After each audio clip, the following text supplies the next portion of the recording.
Good morning, everybody, and welcome to this meeting of the Mid-Suffolk Development Control Committee B. May I first of all please read some domestic arrangements. Please do not interrupt other speakers or hold separate conversations whilst others are speaking. If you are attending the meeting to speak and persistently interrupt the meeting, you may be asked to leave. Please ensure your mobile phones are on silent or switched off.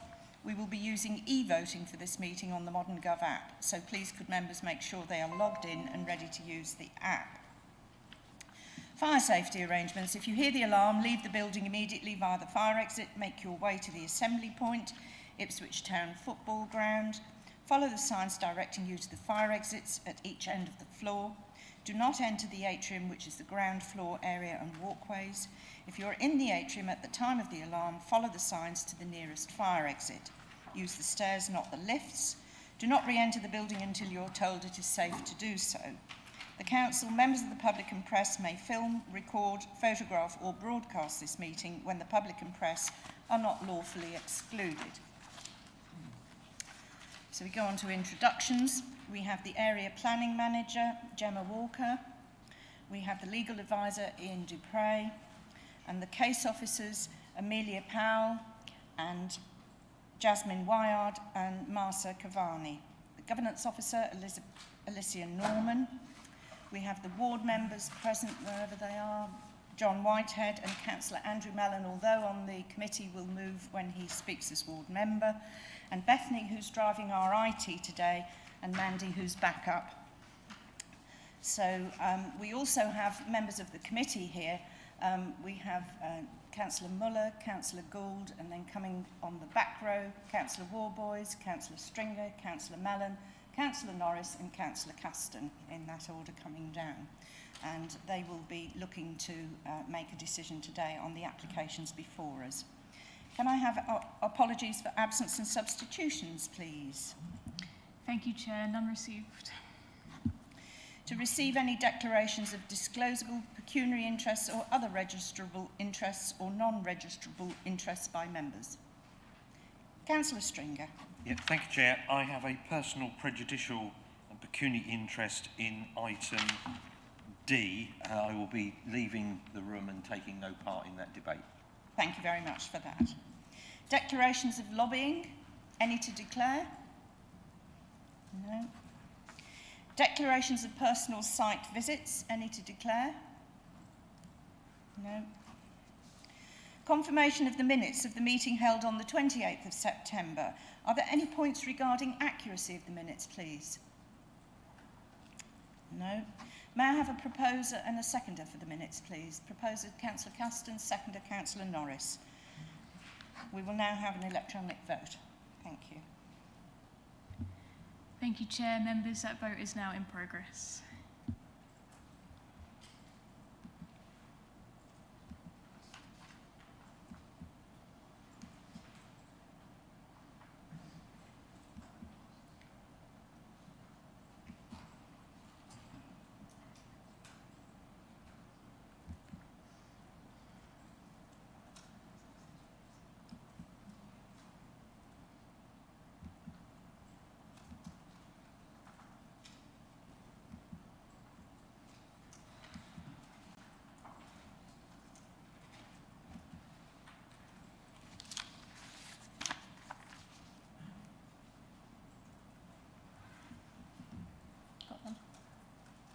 Are some people having difficulty in getting the vote through? Councillor Norris, has your vote gone through on your screen? Do you want me to take your vote verbally, please?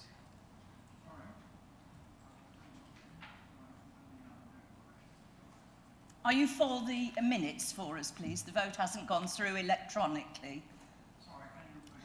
The vote hasn't gone through electronically. Are you for it? Thank you. Thank you very much for that. The computers are a little slow today. Thank you. Councillor Warboys, you've done it. Okay, thank you.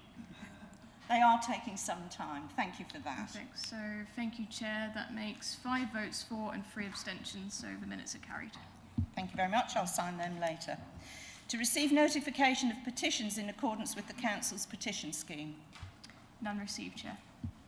So the schedule of planning applications, what I'm going to do, because we have some members of the public here for the second application that we had on our list, we will do that one first. So the order of play will now be, so she, pardon?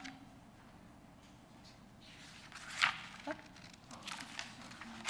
No, yes.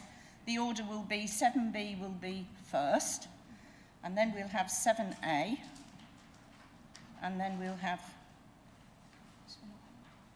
That's not happening. yeah, 7D, and to announce that the 7C, DC 21-06824, land at Fennings Farm, Pixie Green, Stradbroke, will not be heard. That has been withdrawn.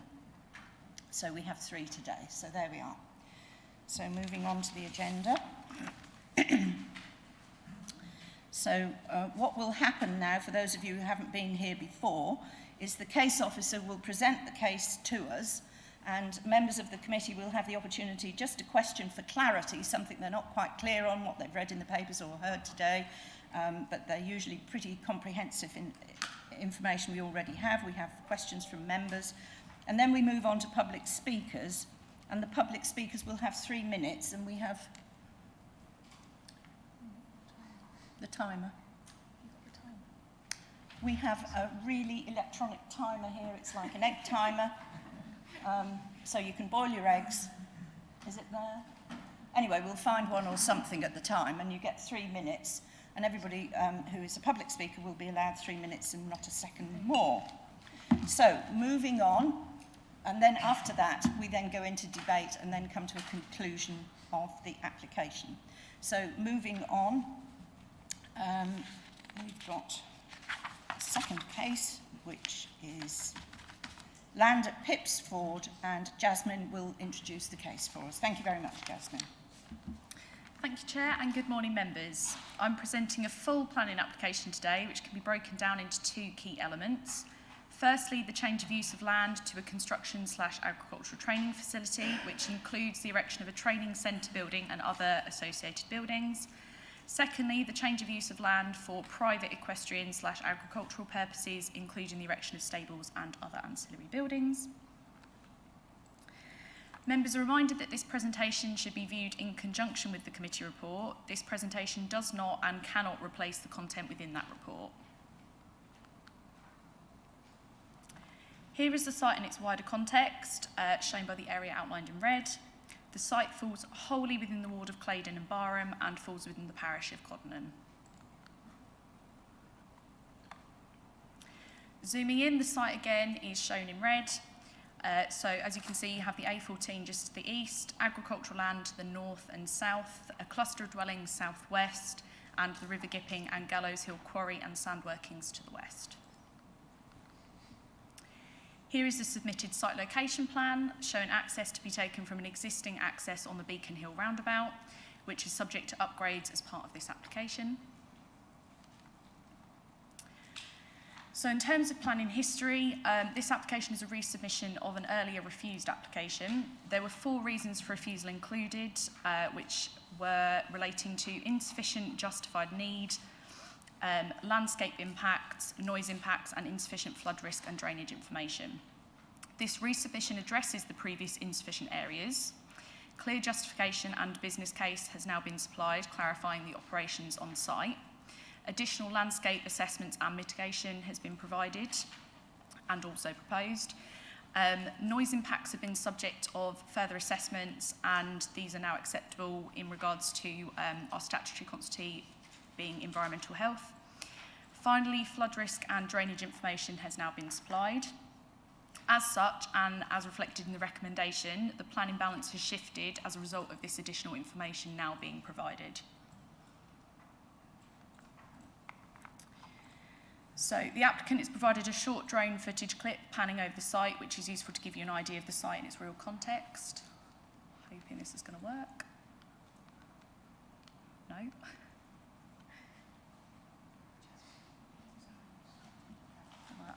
Oh, okay. Which one? I can't see. Is it that one? How do I... Which one is it? That one? No. Okay.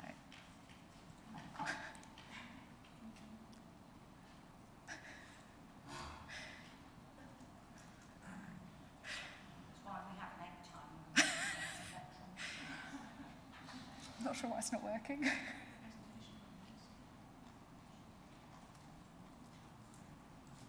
Ah, okay, amazing. Thank you. Right, so here is the drone footage.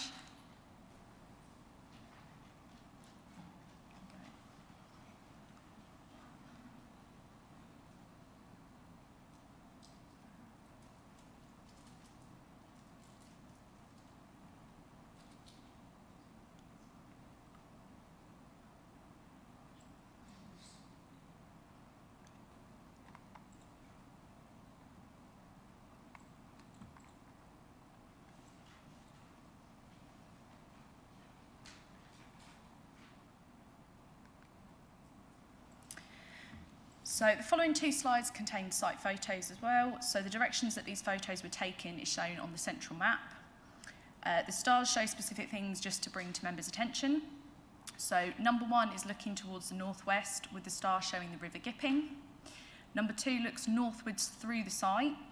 The star shows where the training centre is proposed.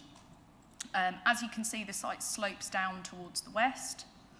Number 3 looks towards the southwest corner of the site. As you can see, there is an existing boundary fence and the star shows where the nearest residents are to the site. Again, you can see how the site slopes towards the west.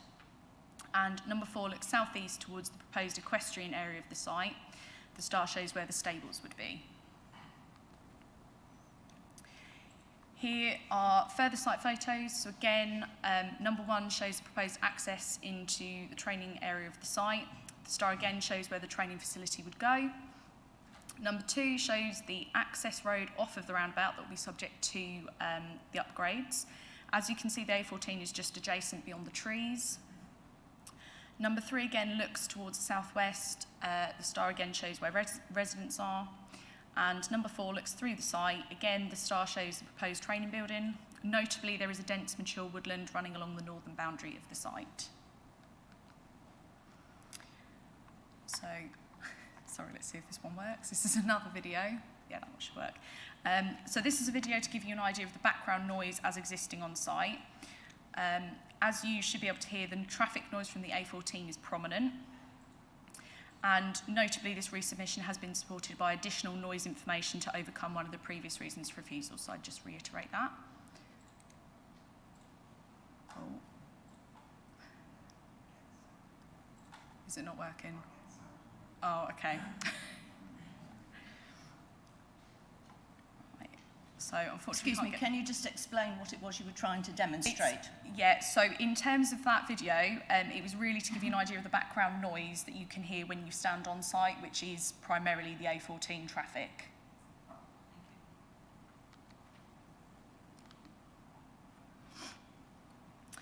So in terms of the constraints, the site comprises of grade 4 agricultural land. The site partially falls within flood zones 2 and 3 to the western side, well, to the northwest, as you can kind of see by the blue hatched area. The site is within the Gipping Valley Special Landscape Area, and there are public rights-of-way that run through the site and along the west. Notably, the public right-of-way that runs through the site is obstructed, but it's obstructed further to the north outside of the site. So in terms of the training to be delivered, this is all to be delivered by qualified instructors in accordance with awarding bodies. All those completing courses will be issued certificates / photo licences as appropriate in accordance with those awarding bodies. Construction Training Services is an established local business which is embedded locally, working alongside a range of businesses within the district and surrounding areas. It's projected that between 150 and 200 candidates would visit a week a year after its opening. This is an expansion of the existing business with figures based on registered demand. Providing a facility the idea of the actual scheme is to provide a facility which accommodates training needs, the needs of the awarding bodies, and plugs a gap locally in the delivery of this type of training. The reason this site has been chosen is primarily because of the land composition and its accessibility. The land composition does mean that it can be used all year round. So here's the proposed site plan in full, showing both parts of the proposal. I will break this down so you can kind of see the specific annotations on the plans in the coming slides. The site is split as shown by the central pink line. The majority of the site will be used for private small-scale agricultural and equestrian use, with the northern area being for the training facility, which is where the majority of the operational development is going. I've listed the key elements of the proposal in the different areas on the screen. And as I say, all operational development is towards the east of the site, the northeast of the site, nearest to the A14 and away from neighbouring properties.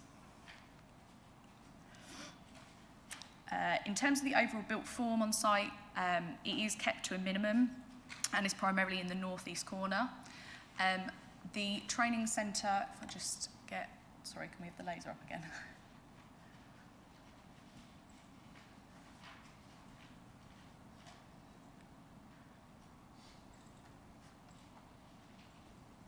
Brilliant.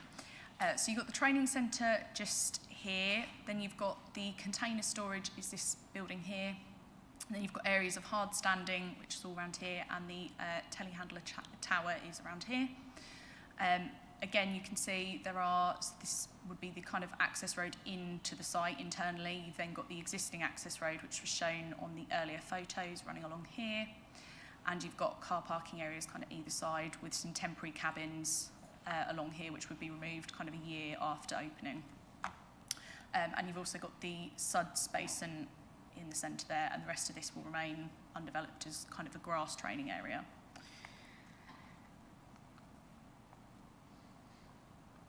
So the training centre building itself would be single-storey and low-scale, adopting the appearance of a traditional agricultural building in scale and in regard to materials. PV panels are also incorporated along the roof.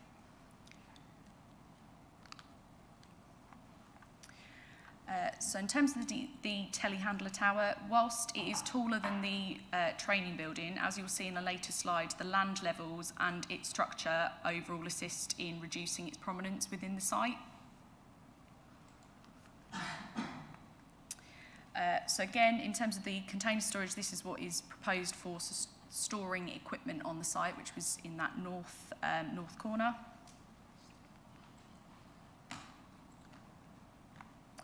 So here are the proposed site sections looking through at the training centre. As you can see, the telehandler is at that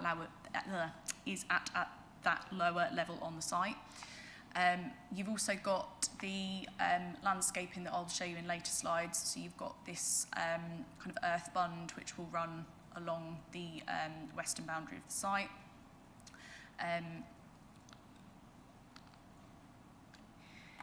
So in terms of the proposed equestrian use of the site, so this is the southern portion, there is not much operational development proposed in this area, save for the storage shed and stables, which are, so you've got the stables there and the storage shed, and it will remain free as kind of grazing land.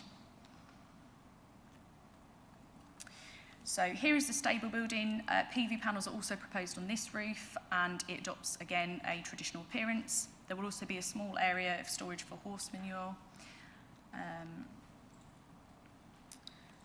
So again, here's the proposed storage shed, which, as you can see, is smaller than the stable block, and again is characteristic of what you'd expect from a storage shed. So here we have the section plans looking through the site at the stable block and storage shed. Again, you can see how the site slopes down towards the west. Here are the images of the existing access, which is shown by that yellow star, so looking along from the Beacon Hill roundabout. The access is to be taken off of that roundabout via the existing access, which is subject to upgrades. These upgrades will be shown in the next slide. So there is rather a lot of technical detail on the plans, which I've tried to summarise just on the screen. These upgrades have been subject to amendments and review in accordance with input from National Highways and Suffolk County Council Highways, so they have been reviewed by both, who both raised no objections subject to conditions. But in effect, the existing access route in would be widened to 5.5 metres, which is along this bit along here. There will be increased signage up both here on next to the access and along here, just to basically signposts that don't go any further than here, and this is where the access is into the training site, which will be further kind of round. The existing access point and junction, so if I just scroll one up, this existing access is to be widened in accordance with Suffolk County Council's standards, which will then obviously increase visibility around. And you've also got some relocation of National Highways fencing and a lighting column as well, which will be pushed further back. And again, in terms of replacement trees and hedgerows, they will also be pushed further back. There will be a splitter island in the middle, which will again then be joined by a left turn arrow marking on the road, and also there's some a chevron that's going to be put here as a sign, just again to reinforce that it is left turn on the roundabout. So in terms of the landscaping, the following slides detail the landscaping enhancements that are proposed on the site. These will have an ecological and biodiversity benefit, improving upon the relatively open and unlandscaped agricultural land. There would be a mixture of grassed areas, utilising wetland, meadow and wildflower mixes alongside trees and hedges. This slide is looking at the northwest corner adjacent to the proposed hard standing and telehandler area just there, and you can see where the suds basin starts as well.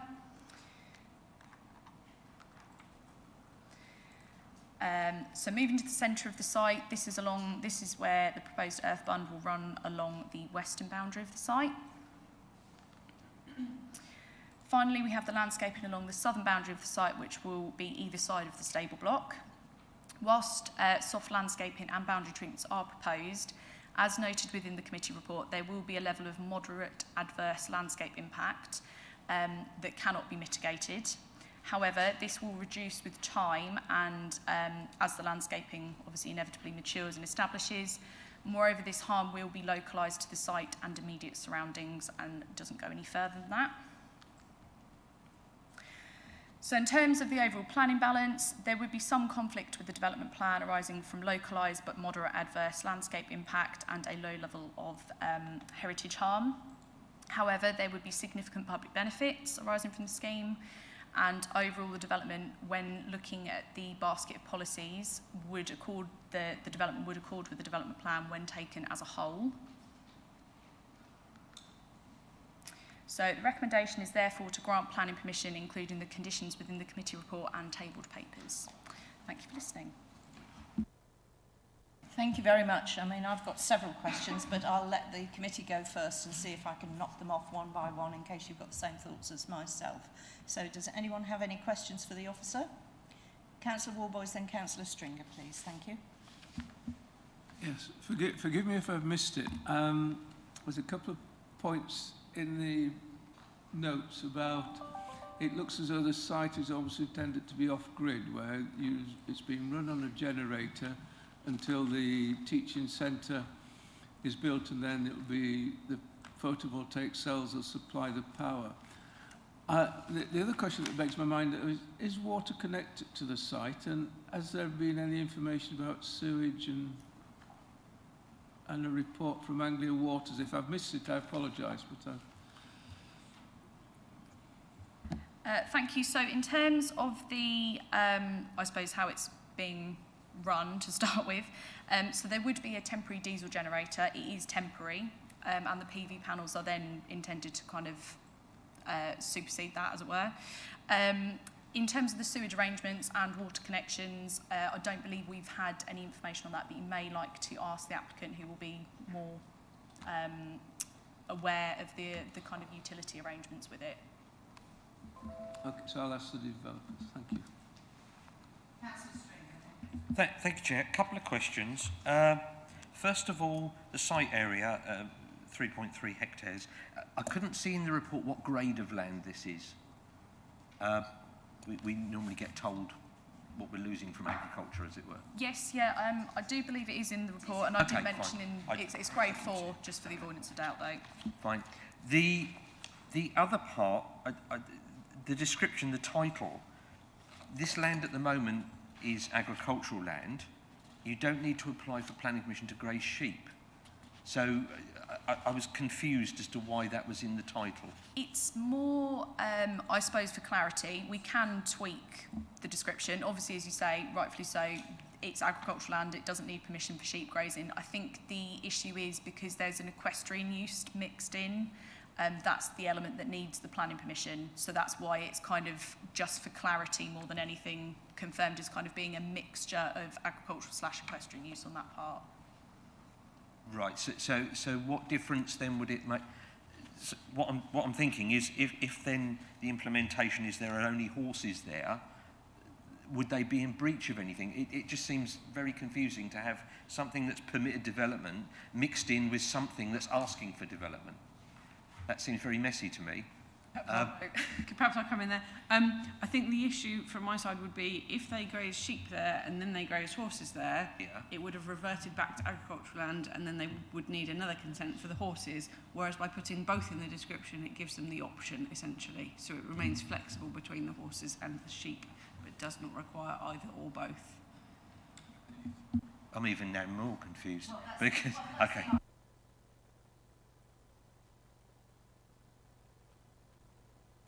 The question, Councillor Stringer? No, that covers them. Oh, the other thing, yeah, just one other thing. We've got generators proposed to be used. We've got, obviously, machinery that's going to be used to train people. Where is the fuel for those vehicles being stored? That is not something I'm entirely aware of. You may wish to ask the applicant. We can obviously, you know, if members wished, there might be, by way of kind of condition, that might be something we can get the details of by a condition. Councillor Mellon.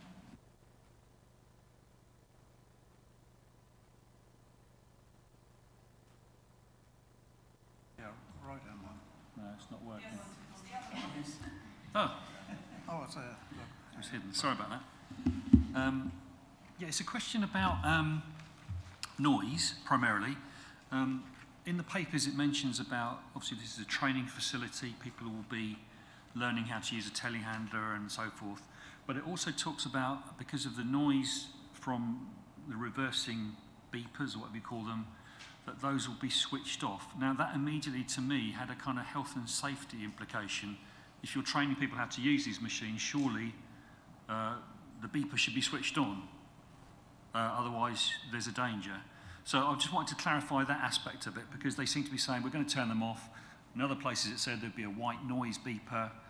Can we just sort of understand exactly what's going on with that? Thank you. Yes, of course. Obviously, the training will have to be delivered in accordance with the awarding bodies. So in terms of the specific bleeping noises that are associated with those machines, I probably would kind of, I suppose, revert that question to the applicant, because they will be aware of how they're going to be running that kind of facility, and obviously the health and safety elements of it as well.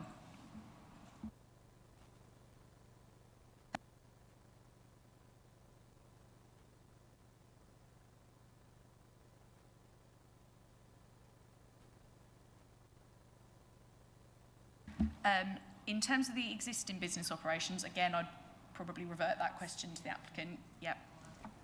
Land use all year round. What surface, I mean, I don't know whether it's the lovely heavy clay that I sit on. You can't use that all year round, but what surface is going to be put down for the area of manoeuvrability, etc.? So in terms of the actual land composition, just taking your first kind of point, I think the idea was that this is a chalk-based piece of land. Chalk. Thank you. So in terms, obviously, that has better drainage than clay. And in terms of the hard standing, I believe... I mean, I apologise if I've missed that. No, that's fine. I believe it was written in the report, but you might have to give me a couple of minutes just to find the details We'll come of back that. to that Thank one. you. Yeah. Do any neighbouring properties use the current side road at all? Do you mean the access point in? Yes, that's used by them. So it's shared. Yes, it is, yeah. Do we know by how many properties? I I can ask the parish council if yes, you I don't know think the it- answer. yeah. Say you don't know, Yeah, because no, I don't want to trip you up. And if No, people that's here absolutely that fine. can- There is a cluster of them. It's not just the one, but Yeah, I couldn't give you the specific number. Right, okay. Originally you said container storage, and I thought, what are they going to store containers for? And I wrote height, but obviously it's for the equipment, so it'll be one height container with equipment in it, one presumes. Yes, we can always condition that they're not stacked, if that's something the members wish as well. On slide 20, you said the horse manure will be stored. Where's it going to be removed, and how is it going to be removed, and when is it going to be removed, and is it near a watercourse? Thank you. I don't think we have any of the details on the disposal at the minute. That is, when we deal with normal equestrian-based applications, we do normally condition details of that for environmental health to review, which includes whether there's going to be... So we might have to add a condition on We this. could add a condition onto that, yes. If members are minded to. Yes. And on slide 20, how many stables are there, please? There are 3 stables shown with a tack room, storage area and washroom. Okay. And you say the access will be improved to 5.5 metres. For what length is the access going to be widened to 5.5 metres, do we know? I probably would have to check the plans for the specific length, but in effect, I don't know if I can get Presumably, the we can ask the slide up. agent as well, but presumably just to the entrance of the new It's- proposed so in- facility. Basically, the entrance width, which when you come from the junction, I guess, that is to be widened more than the 5.5 metres. But when you go down the access track, that would then be widened to 5.5 metres right past the construction facility turning. Past. Yeah, Okay. and then it reverts back to the The kind narrow. of existing. Okay. Right, that's sort of, I'll keep a couple of them for other people. That's, I did note, but it's probably more for debate. Okay, I'll use some of those questions that I put to you at some stage. We'll use them in debate. So,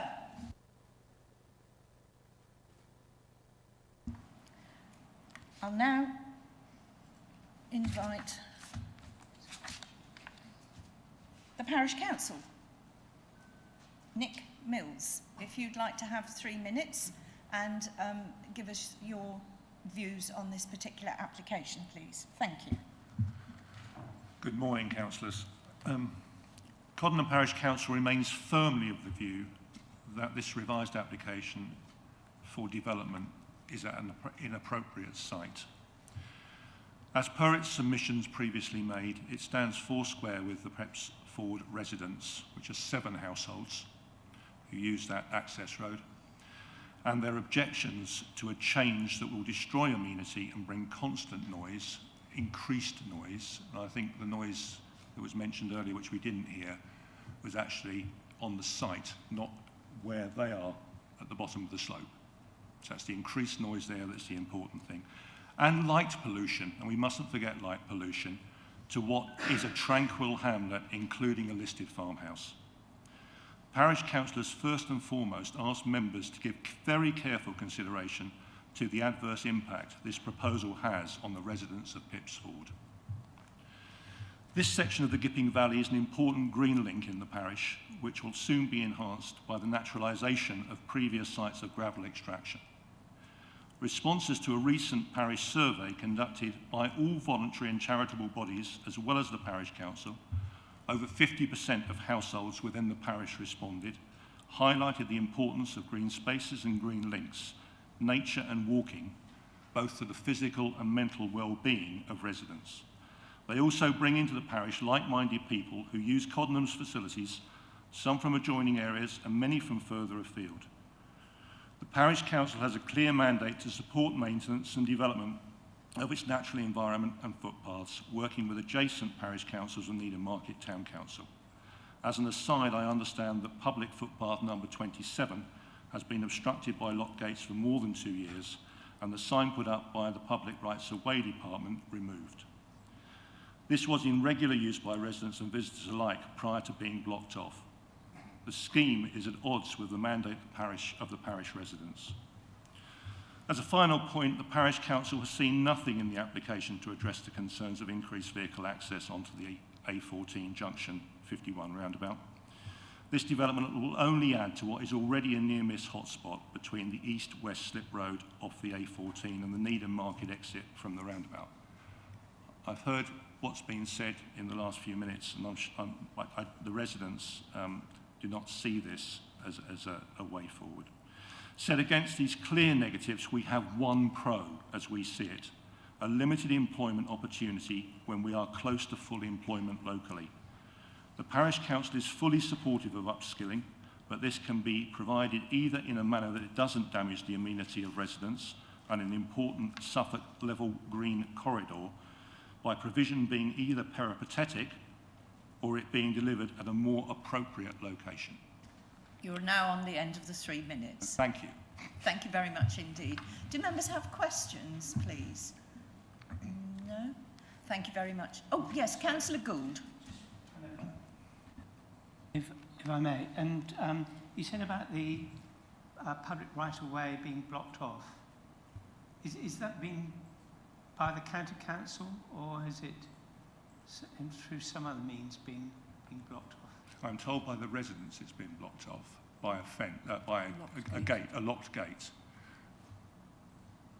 Right, but that's not by the. Is that by the county council? We don't know. Not of my understanding, no. Okay, all right. Thanks. Thank you. Thank you for that. So we now have an objector, Elizabeth Parker. If you would like to have your 3 minutes, please. Thank you very much. Nowhere in the report is it mentioned that 7 families reside here. Do our lives not matter? It is one thing to make written application and state facts and figures, but there's a vast difference between writing something and actually living it. The noise report does not reflect our lived experiences to date. The problem with the noise that will emanate from this proposal, 5.5 days per week, is one of persistence and detrimental to anyone living in the vicinity. During COVID, the applicant laid a hardcore area using just 1 digger and 1 roller. The vibration that travelled through the ground could be both heard and felt inside the home, and during this very hot period, we had to keep all windows and doors closed. It became like an earworm. The current access from the A14, A140 interchange is dangerous to say the least. There is not one person who uses our access that has not had many near misses. When leaving the roundabout and indicating to turn left, the majority of other drivers assume the indication is to turn off to Needham Market. Approaching from the slip road of the A14 also gives this impression. There are regular rear-end shunts occurring that do not get reported, and therefore any accident report is going to be inaccurate, experience versus documentation.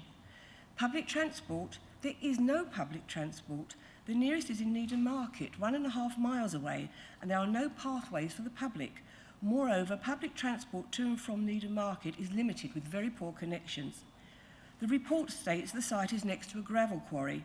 Gravel extraction has ceased and an important nature reserve is currently under construction. The proposed development would have a very negative effect on the fragile ecology and biodiversity and be of significant visual detriment, particularly as only the River Gipping divides the reserve from the proposed development. The peace and solitude of the Riverwalk attracts many visitors from across the county and beyond. The report states there are 3 other training sites within 50-mile radius, but they cannot offer an outdoor year-round facility. Again, incorrect, they do. It is stated it will be at least 15 years before the planned landscaping will begin to mitigate the visual problems associated with this venture. Why was it not proposed to plant mature trees, which, although expensive, is entirely possible? In conclusion, the officer states the proposal does not comply with the development plan as a whole with regard to the significant landscape harm, and approval of the application would strictly represent departure from the plan. The only permitted development within a special landscape designated area is agricultural or forestry, and despite the smoke and mirrors, this is not an agricultural proposal. So I would ask, which is more important, the preservation of our countryside and ecology, or financial gain? Given the evidence, it seems clear it would be irrational to approve. There are numerous material errors in the planning officer's report. It is also believed there are a lack of sufficient reasons to approve or explanations to why this proposal is a unique and exceptional circumstances. It is felt that these points alone would give grounds for seeking a judicial review. Thank you very much indeed. Does anyone have any questions? Councillor Mellon. So my question is around access. I couldn't fully understand from the the plans we are shown, but your access to your properties and the other 6 is sort of along the top end of the site. When you come off the Can roundabout... I interrupt you both? Can I ask the officer to put the overhead view on? Because the overhead view would show Certainly. us where you Certainly. are. Could you put When- that up, please? Sorry, Councillor and Mrs Parker. Sorry. No, Okay. thanks, that's very useful. Get the right one.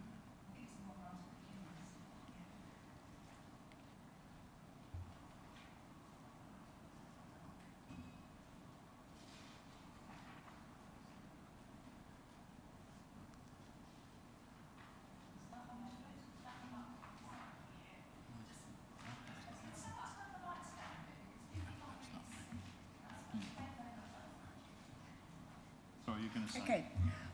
When you leave the roundabout and turn onto the access road, there's a small apron which is owned by the county council, and they have to maintain that. I'm very aware of this because in the past I'm the person that has sought to get the access made up when there's been potholes there. But after that initial apron, it comes into an almost single-track road, and as far as I was aware, that was owned by the farmer because he tarmacs it from there on down. Now, whether there's an agreement in place or whether you can just uproot somebody else's ground, I don't know. But it becomes, if you are coming up to go out and somebody's coming down, somebody has to move from one side or another. So It's really difficult. your access is this sort of basically parallel to the A14. Exactly. You come parallel down and then you turn right at the end of the row of trees. And you don't own that, that's, you have a right of access. There's a over. right of way over there, yes. Thank you. And Councillor Custon, yes, please. Thank you very much. In April 2018, there was a serious accident on that junction. Could you tell me anything about that? Well, I wasn't present at the time, obviously, but there's actually been more than one. In fact, I think probably one of my colleagues can give you better information, but am I allowed to refer to Mr Whittaker? He knows. I would like the best information possible, Well, Madam I don't know Chairman. the exact answer, but there may have been one in 2018. I know there was one also, I think, a bit nearer time. Because of COVID, one always thinks of last year, and you have to put this 2 years in between it. But there was another serious accident, that may be the one you're referring to, underneath the bridge where a lorry turned over. But there have been a few others as well. Mm. I mean, I've had the experience, several people have. Yeah. I wouldn't mind knowing the details of that because that looks like that accident was right on that junction, absolutely. It was. It was exactly underneath. Somebody was, I believe they were coming down for, I didn't physically see it, 140. Yeah. Sorry. Is there any way of us finding that out or not? Do we not have the crash map? Can we just a second, we'll come Can back. we just look at that for the time being and see if we can come back on that? So,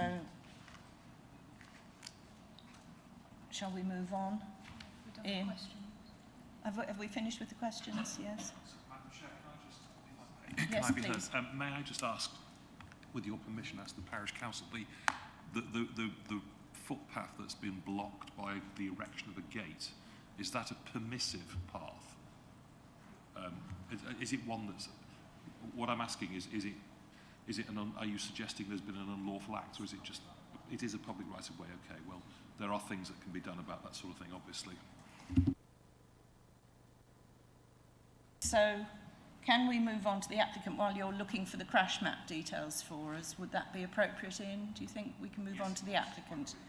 And so we have Daniel Carr, Construction Training Services, and Nigel, I believe, Nigel Carr as well. You still only have 3 minutes, so if you want to be a double act, please do it.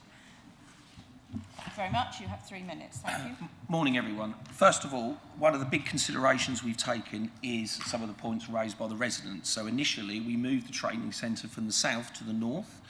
The small amount of vibration mentioned was literally a day, so the activity would not generate the noise at the fence line from the commercial aspect. That's why it's at the north of the site. So the noise readings we have are along the boundary to confirm that we wouldn't cause nightmare to the neighbours. I'm very sympathetic to what the neighbours are concerned with. If I was a resident, I would also think the same. So we listened to them. We've had expensive reports to confirm what we're doing is not going to blight their lives at all. One of the ground compositions is so important, as Jasmine has mentioned. Chalk does not retain water. Other training facilities may have a calendar open date of 12 months. Believe me, I've been a freelance instructor for 20 years. A majority of local training centres are in exactly the type of land we're talking about, but they are in heavy clay.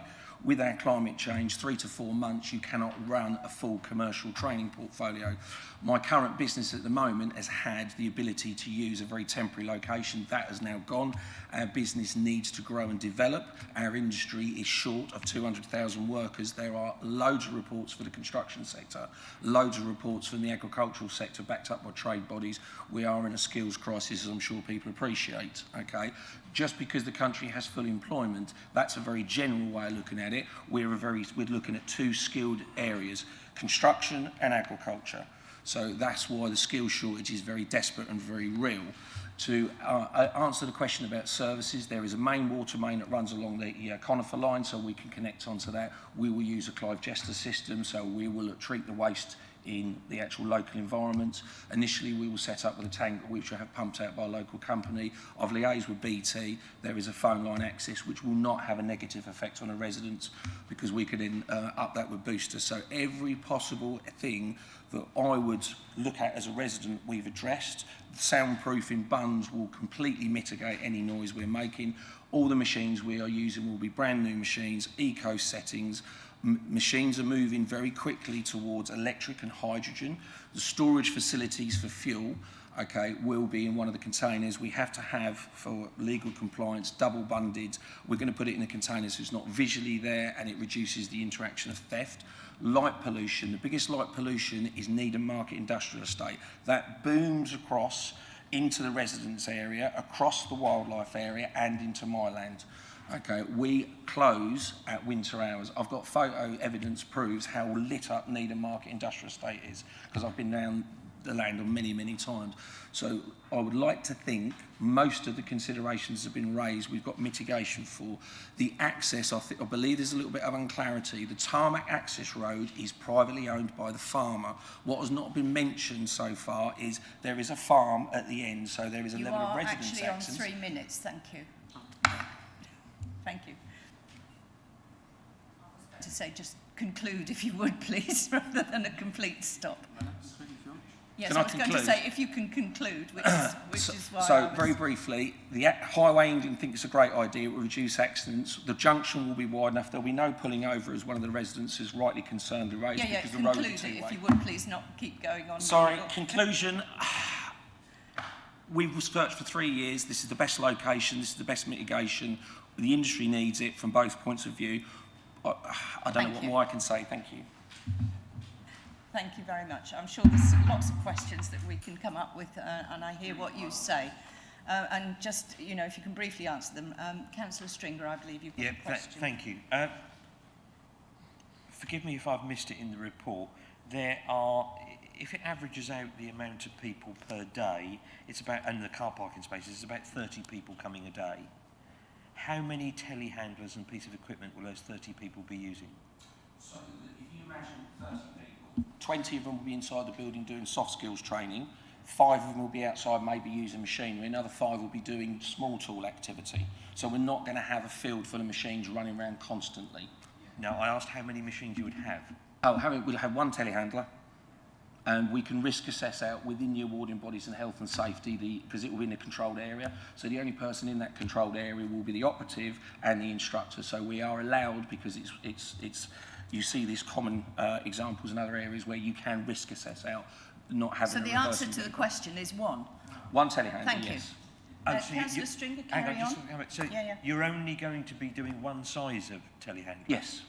Oh, I mean, there's a facility in our village that's got about 3 different sizes.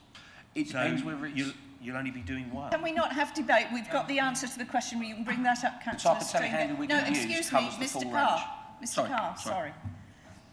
Right, any further questions, Councillor Stringer? Any further questions? Yeah, just coming back. So the telehandler you'll be using will be a full range?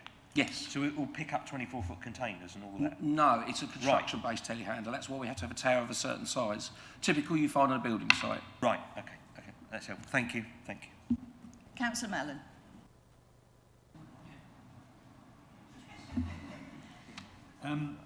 So question, you mentioned about you mains water connection, BT, and is this an off-grid, though? Are you going to have an electrical mains connection, or are you attempting to run it off the PVs? So the generator is temporary in an insulated shed till we get the PV and the battery system. Once the PV and the battery systems are in place, we hope to generate all electricity on site. We're not applying to then tap into UK power networks. We'll go from a soundproof generator and we'll go down and down and down until we can get the minimum one just to top the batteries up in the winter due to the low PV rating. I admire your ambition. How are you going to heat the big building, though? So the building will be insulated beyond the minimum standards, so we want to try and create an environment where we use low-use electric heaters, because everything has changed and everything has moved on. If you look at a heater from 20 years ago to look at a heater now, they're so much more economical. So I've done calculations with the level of PV panels we have and the amount of battery storage we have to have. And we want to try and keep the building at an ambient temperature by doubling up on insulation in the floor, for example. Okay, okay, slightly different question, if I may, Chair. Yeah. Sorry. So, just to understand, you talked about you switching off the reversing beeper, so there won't be the noise. But elsewhere, it talks about sort of a white noise beeper, and you say that's permissible. Yes. And it doesn't affect health and safety? No, because you're using a machine in excluded areas, so you're not having pedestrians walking around in that area where you would commonly have a reversing bleeper. Okay. Okay, another question, if that's okay. You've talked about having a clargister. In the papers, it talks about you'd need a permit either from the East Suffolk Drainage Board or from the Environment Agency if you're going to discharge the water from that into a river. What's the plan there? So initially it will be a tank, then we'll apply for the permit. Once we get the permit, we'll put the clargister system in. Okay. That's all I have for now, Chair. Thank you. Any other questions? Councillor Caston, thank you. I think I know the answer to this question, but if you could just confirm. Nobody will bring their own machine to the site to train on? No. Right. Okay. And does your machine in the training process, does it work under load? As in with weight on it? Depending on what machine is being used. So they will that's why we run them in eco mode, not full power. But will you be lifting weight around, or is it literally just putting carriages in certain places? No, the telehandler will have to do a various of activities low level and a various activities on the telehandler training tower, which no person will have access to. Okay. To represent a building site activity or an agricultural use. Yeah. Councillor Muller, did you have your hand up? Okay. I noticed in the papers that you're planning to run a bus from Needham Market Railway Station. Is that just going to run at the beginning and the end of the day, or will that be? Yes. That's fine. Yeah, so as the business grows, we'll have a pick-up in the morning and a drop-off in the evening, or the afternoon. Thank you. You say that, I take it everyone's finished with their questions. Yeah. You say that you've looked elsewhere and this is the best site. Is there anything on the site there now, apart from what you've busily dug out? No, so it's a field, basically, agricultural. Yeah. Yeah. So what about the industrial sites that are all over the county on the A12, A14 and such like? Why have they not been looked at? I'll try and answer that as quickly as I can. No, just very quickly. You have or you haven't? Yes. And Oh, yeah, we've looked at multiple sites for over 3 years. This is quite yes. A specific yes. thing, right? You've said about soundproofing bunds. That's engineering work. Have you got permission for that? It's in the plans. That's the diagram that shows the landscape. We're just going to put an undulating bund to create a buffer. When I had the noise results done at the boundary line, technically I don't need it because the noise dissipates. The A14 overroars any noise we will generate locally. And what do you do now? So, again, I'll try and be... No, just quite quickly. Yes. So we do some activities on site under one awarding body, but the main awarding body will not allow you to do anything unless you've got a training centre. Do you mean on site, that this application site? No. So customers, if customers have suitable premises, I beg your pardon. yes. On site, I understand. But that's only one awarding body that allows that. The other 3 awarding bodies that we want to engage with and offer are mandatory training centres only. Okay. thank you. Now then, we're talking about horses here. Do you have horses? Not at this moment in time, personally, no. There were horses on the site at one time, weren't there? As far as I was aware, two things. The land has been used for horses by the previous tenant for 7 years. I have a statement from them saying the footpath has never been used in that 7 years. That had 4 to 5 horses grazing on it. So why are you building stables if you haven't got horses? So I would like to have a hobby farm eventually as part of my retirement thing. And one of the things I've always looked at, I've done a very little bit of horse riding previously, and I thought that could be an activity I could get into. But I wanted then to kind of mix it up and have the flexibility to have a hobby farm eventually. That's what I want to do in a second. And would you be able to come out of your entrance here and ride these horses or drive them onto the roundabout and all the area locally? There is some limited activities with bridleways, but that's not my initial activity. Okay. So, and the other thing is the muck heap. What are you proposing to do with that? Because that needs to be either not near a water course, and there are lots of water courses. If you look at the plans, it is as far away from any water course as possible. It sits on the top of the hill. You still have to dispose of it? Yes. So my friend who runs an equestrian centre said, you engage with a local company, you get a waste transfer notice, and it has to be disposed of properly. And what's the muck heap going to be standing on? It's a concrete slab with 3 walls on it, typical found in equestrian centres, so it can't leach into the ground. And while you're doing all your hard work, will this be just standing idle? I've got no vision of putting horses on there immediately. If we could get this over the line, my main focus would be developing the north of the site, and I'll come back to the southern part of the site. So it's a dream and a wish in the future? Yes, Lovely. It's a hobby farm, Excellent. yes. Thank you, a Excellent. dream and a wish. Right, yeah, that's it. Thank you very much. You've been very helpful, very explanatory, so thank you for that. We now moved... Oh, I beg your pardon, Councillor Stringer. I thought we'd done earlier. Just a couple of things. I just want to clarify, a dream and a wish, the plans state we're being asked for what we're being asked for, aren't we?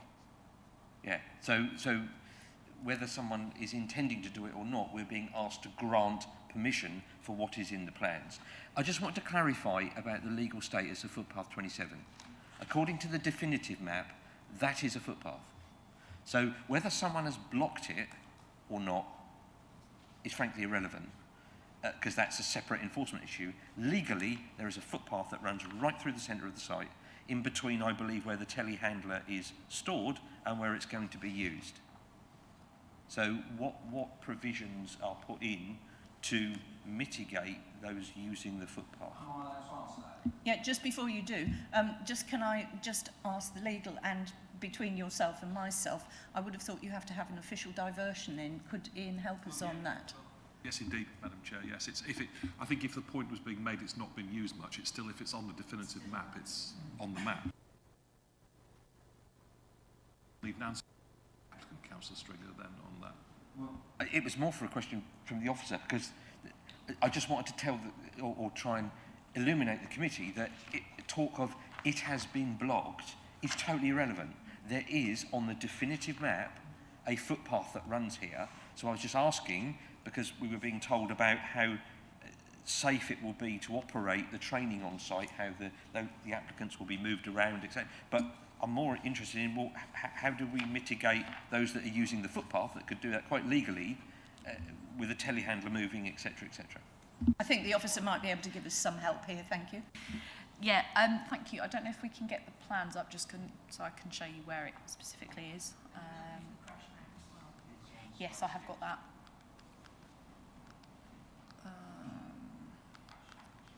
I show you on...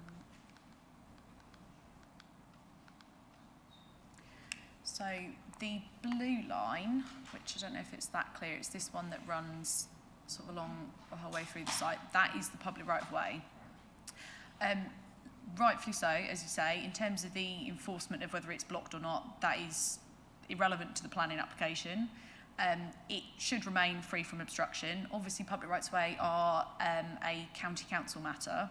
They have, I've been having quite a few conversations with them directly anyway, but there is, and it was more for context, the public right of way is blocked further up here at present. There is also a gate that is around here, which is part of the application. But in terms of the actual making it I suppose, free from obstruction if, for whatever reason, this can be, I mean, it technically can be walked on, as you say, it's a legal footpath.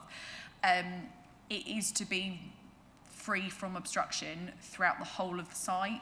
So yes, it does, basically the telehandler tower is around here, and then you've got, obviously, it does go over some hard standing areas. It will have to remain free from obstruction. One of the conditions that we've put in the tabled paper does require details of any kind of fencing, means of enclosure, whatever, so we basically can confirm with Public Rights Way that they're happy with the proposal. They, at present, have no objection to it, though. Obviously, in terms of, Public Rights Way run everywhere, all around the district, through agricultural fields, through, cows and everything running around some of them. So it's just a case of it just has to remain free from obstruction. As I say, in terms of the actual red line boundary, it will remain free from obstruction. It is immaterial to this application that it is blocked further up, but it is more for context to let you know that it has been blocked further up. Right, we can Hope use that that answers in everything, but we're really going on quite a lot on questions. Can this be your last one, please, Councillor Mellon? Yeah, I just want to clarify about the bunds, because I can't really see much about a bund in the landscaping.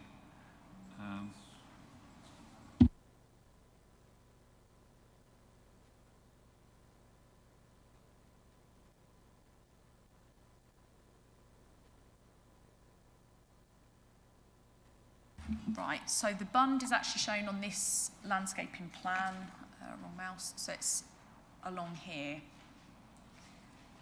That is the earth bund, and in terms of whether it's included within the development description, which I think Councillor Guthrie, you kind of mentioned earlier, it is part of the landscaping works, so it's part of the plans. It's been assessed by the landscaping team, by Environmental Health in terms of noise impacts as well. And just to interrupt on your question, Councillor, on the houses this side? The left houses side? are over this way here, so if I... Interesting, right. Yeah, that's okay. Thank you. Yeah, You've given okay. me what I want to know. Councillor Mellon, you had your question linked with mine. Are you happy with the response that you can make a decision on what you've heard? Yeah, sorry, I Thank think you. the labelling was very I small know, print, it's so I very, couldn't it's read very it. Yeah. difficult. Thank you. Right, excellent. Right. Thank you very much, Mr.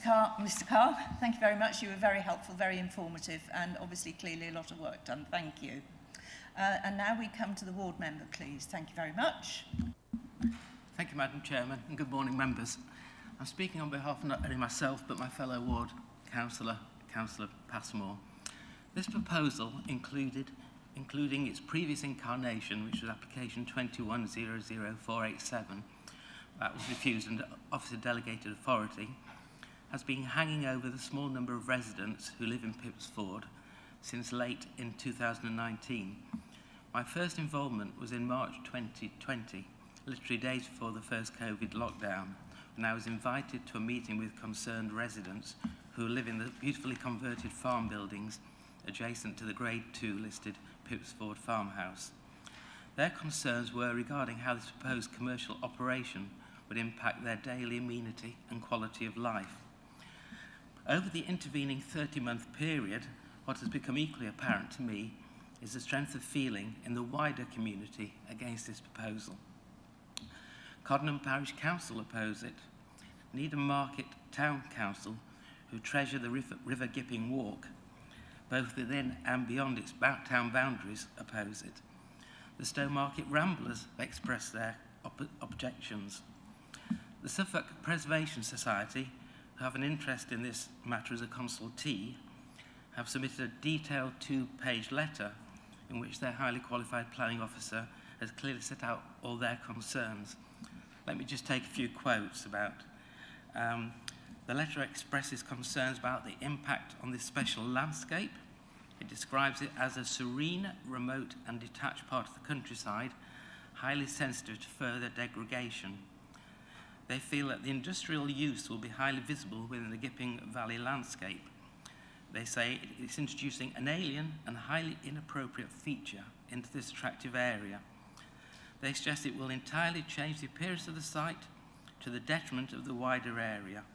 The letter then goes on to express concerns about the impact on the Grade 2 listed 16th century farmhouse of introducing a distinctly industrial land use to the original rural setting. It concludes that these proposals are inappropriate on this sensitive site. It's a fact that the concerns are to the much wider Suffolk community that's enabled Tim and myself, under our call-in policy, to call this application in for determination. So that's concentrating on visual aspects, but the report says that it concludes after 15 years, landscaping would still leave some adverse visual impact on the immediate proximity. Well, I could say roll on the year 2027, 15 years is all that can be said. Also, what about the noise impact? Trees and bushes and bunds will never truly mitigate the noise impact of construction vehicles and equipment being used. The report also mentions the Gallow Hill quarry, gravel and sand workings across the narrow river to the southwest of the site. So another local industrial site, you might think, but not mentioned in the report, but what I'm told by local residents is that Tarmac ceased extraction from that site in December 21.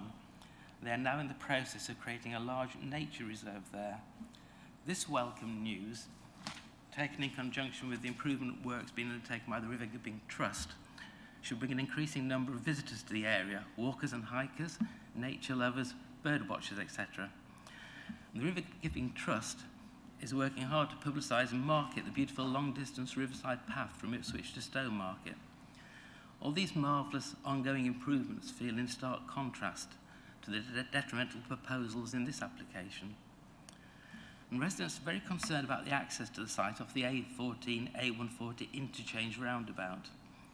Now, I know highways are requesting significant improvements, but I agree with residents that it still will remain a tight, sharp left-hand turn which will be hidden until literally the last few seconds by anyone coming around the roundabout from the west or the north. And speaking from personal experience now, I've never relished exercising that immediate turn when visiting Pips Ford from the east of the A14, even though I've been forewarned and forearmed about it by the residents. And I believe the 2018 crash that was referred to was quite a serious one, and the road was closed for some while. So to be set against all these negative issues, it would seem the only thing that members can give any positive weighting to in their deliberations is some economic benefits arising if construction training services realise their aspirations for this site, which is to create a construction and agricultural training facility and create a few additional jobs. Upskilling the community is quite clearly a good thing, but at present I believe they send their trainer out to a client's site, in other words, a journey of one person, as opposed to getting all their trainees to undertake multiple journeys to this site. I suspect you've all taken note of the applicant's use of the word agricultural training. If I look at the CTS website, under the tab training courses shows 4 headings: construction, waste and recycling, demolition and utilities, and I don't see a mention there of agricultural.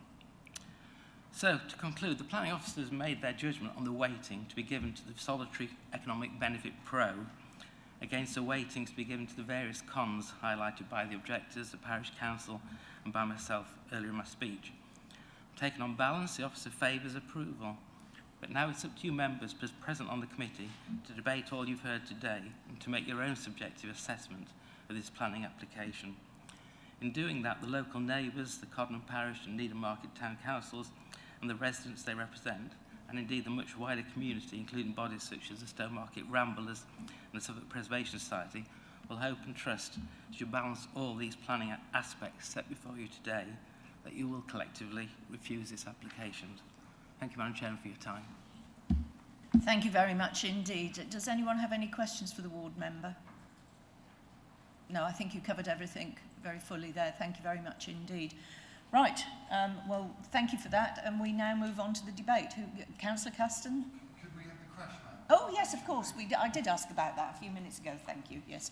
Crash map, please. Yes, so just to confirm, it was an incident in April 2018, which was a serious incident and involved 2 vehicles with 1 casualty. That's all the information I have. That's all it says. Okay, you'll have to make your judgment on that, Councillor, with knowledge that you have of the incident yourself, perhaps. It's exactly the same information, though. Yeah. Doesn't help much, does it? Okay, right, so who wants to start the debate off, please? Councillor Muller, thank you. Thank you very much, Chair. We've listened to very interesting arguments for and against this particular application. I must admit, from an economic development point of view and growth, there are shortages in these particular trades of agriculture and construction. It's really important that we get some people qualified in those as soon as possible.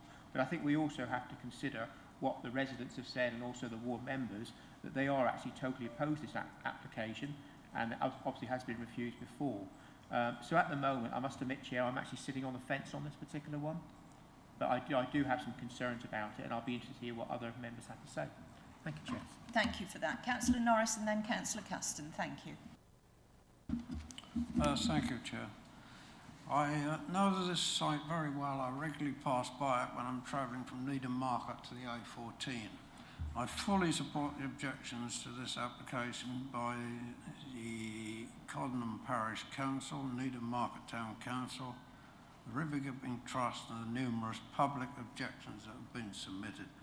Suffolk Preservation Society have also objected and mentioned a number of concerns in their comments at the top of page 62. This application is very similar to the previous application submitted on this site. There's very little, if anything, to address the primary reasons for the previous refusal, i.e.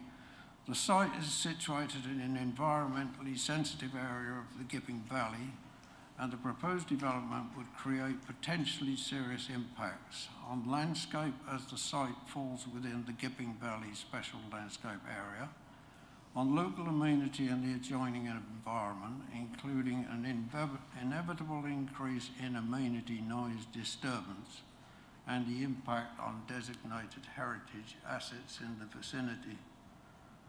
There is a lack of any evidence to justify the principle of such development of the manner proposed in this location. There are more suitable sites within mid-Suffolk for what is proposed, which is essentially industrial development in a countryside setting. The Lion Barn Industrial Estate at Needham Market has recently had a further extension, and there is, of course, the Gateway 14 development. The proposed access close to a roundabout on a very busy junction of the A14 and the A140 is inappropriate and undesirable. Therefore, I cannot support this reapplication for such proposed development, which would be fundamentally in an unsuitable and inappropriate location. Thank you. Thank you for that, Councillor. Councillor Caston, you were next. Thank you, Madam Chairman. I'm a little bit worried that the impact of this is being exaggerated a bit. So we have a forklift. The modern forklifts are a little bit more noisy than a vacuum cleaner. They get a bit noisier when you're using hydraulics and things like that, but you're not driving fast. They're crawling along the ground. There's very much a need for this kind of activity, and it has to be done somewhere where the land value is suitable for doing this kind of work. You can't do it on industrial estates and places like that. You pay too much to rent or buy the land. The student needs to be trained in the most suitable place possible. And I think that a site with classrooms and the staging and everything is going to be the safest, best place for them to get that training. The business has the business has a bund to reduce noise. It's moved aspects of the business around to reduce noise. To be honest, I think there'll be very little impact from this. It's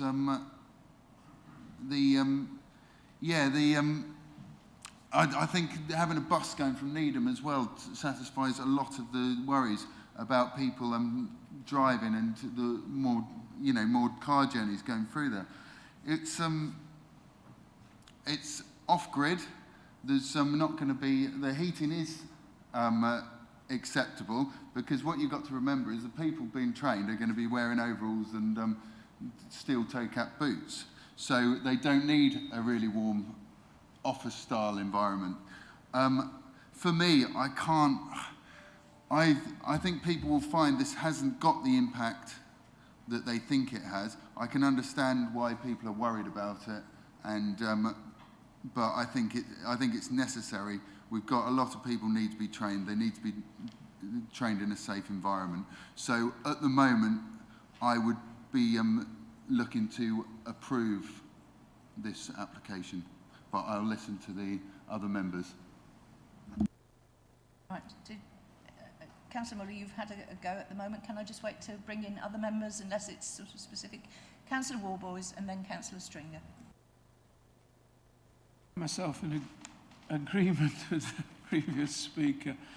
I find it difficult to go against the recommendations of the officer. Page 75, it very clearly states, in exercising a planning judgment, it is considered that the landscape harm is outweighed by the merits of the proposal. And our own heritage officer also says there's a very low degree of harm, less than significant harm to Pips Ford. There will be some impact on the dwellings without fail, and this is a growing and interesting developing environmental space. There is a travel plan which will mitigate sort of travel. It's in terms of sustainability from an energy point of view, a great deal of thought has been put into that. It's great for agricultural land, which is more suitable for grazing. It's of limited use. So I can be corrected on that, but that's my thoughts. The context of it, it's adjacent to the A14, it's off a roundabout. The access is going to be improved, which will improve safety for all users off that road. The travel plan includes travelling from Needham Market, so there'll be one journey a day, so there won't be that much additional use. I would like to see the public right-of-way, the protection for that really enhanced, and it's outside this meeting, but I think this gate should be looked at and whether it can be removed or not. But again, Councillor Stringer's raised the issue of the teleporter being used across the right-of-way, so that perhaps needs to be looked at carefully. Or perhaps just my concerns.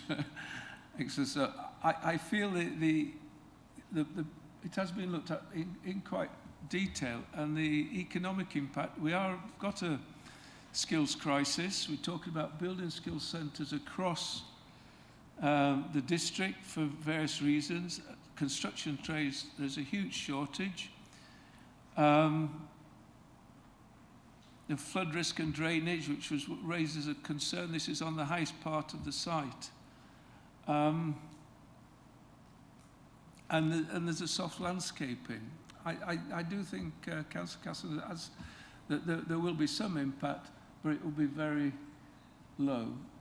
And the economic benefits, I agree with what the officer says, will outweigh it. Thank you very much indeed. Councillor Stringer, I think you were next, weren't you? Yeah, thank you, Chair. I don't quite know where my thoughts are at the moment, purely because I'm slightly confused with what I'm being told and what's written in the document. My training says, focus what's written on the document. So when I focus to what's written on the document, it doesn't tell me that that application is not for one telehandler, where everyone arrives by minibus. That's not what it says in the title. That's not what it says in the rest of the documentation. There's 30 car parking spaces. So if they're all going to come in by minibus, why are there 30 car parking spaces? The other bit that I can see how some of the harm is mitigated, I get that, and we desperately need to train people. There are other courses available in the county.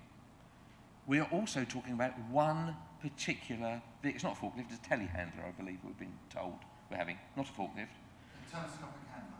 Yeah, telehandler. That is just one course about with a myriad of other machinery that could be operated on this site.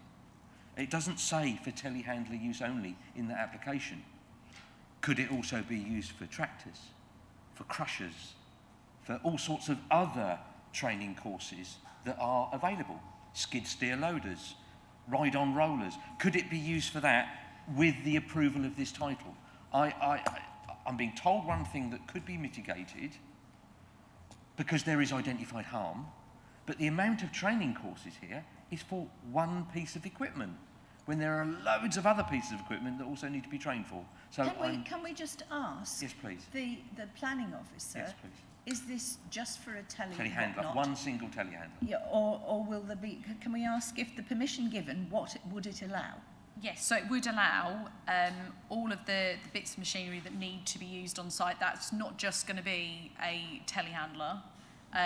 There are a number of courses that are listed within the report, which I'm not sure what page it's on. Under section 2, in terms of the proposal, it talks about the classroom-based stuff, the construction practical training, so construction plant and access equipment. Obviously, that's not just going to be a telehandler. Yes, I'm not sure. You're on page 65 in the main bundle. Page 65, yeah.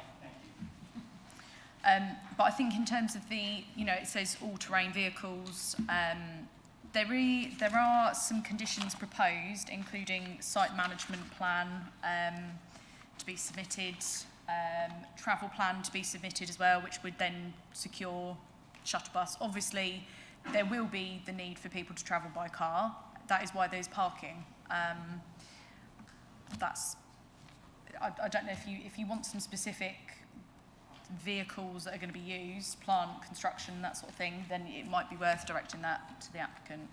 Jasmine, what page the conditions are? 79.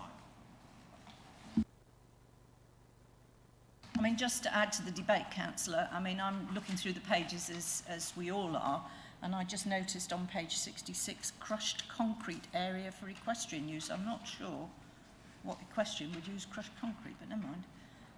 But the crushed concrete, so does that mean the crushers will be on site? No, the crushed concrete area for the equestrian bit is where the stables are to be. It's just what it's being laid on. It's not actually in use. Yeah, but Councillor Stringer, I stopped you mid-flow because I thought it was appropriate that we had the that response. was incredibly helpful. So, like I said, we've been told there is only going to be one piece of equipment that's going to be used for training. I can't see that locked down in either condition or title. So, for instance, if I look at particular training courses, would this approval would allow something like an excavator to be used, to be trained on, road rollers, that kind of thing. That's the bit I'm trying to work, because if we've identified harm, and the mitigation for the harm is the amount of skills it can impart to people. Therefore, if you're going to lose this area and create the harm, it needs to deliver the vast amount of skills, as many skills as possible. But then, of course, what you're then doing is allowing the ramping up of the harm. So what I'm asking is, if it is only a telehandler, and it's one telehandler, where is that in the application, and where is that controlled in the condition? Yeah, yes, I'm sure Jasmine could say this equally well. I mean, I'm sure it won't surprise anyone any member to be reminded, if you grant permission for change of use of parcel of land to a construction and agricultural training facility, etc., that means what it says. And it's only if the conditions or 106 obligation restricts the nature of the machinery that would. And Jasmine has just taken you quickly through the conditions that are on page 79. So that, yes, if the applicant tells you they have a specific intention, that's fair enough, but they're not limited to that by the permission, unless it says so in conditions. Thank you, Councillor Stringer. Do you have points to make at the moment? No, I don't, but I think you get why I'm slightly confused. Councillor Mellon, you were going to speak. Thank you very much. Yeah, thank you, Chair. I find, like some of my colleagues on on the committee that I'm sort of on the fence on this one. There's reasons kind of either way.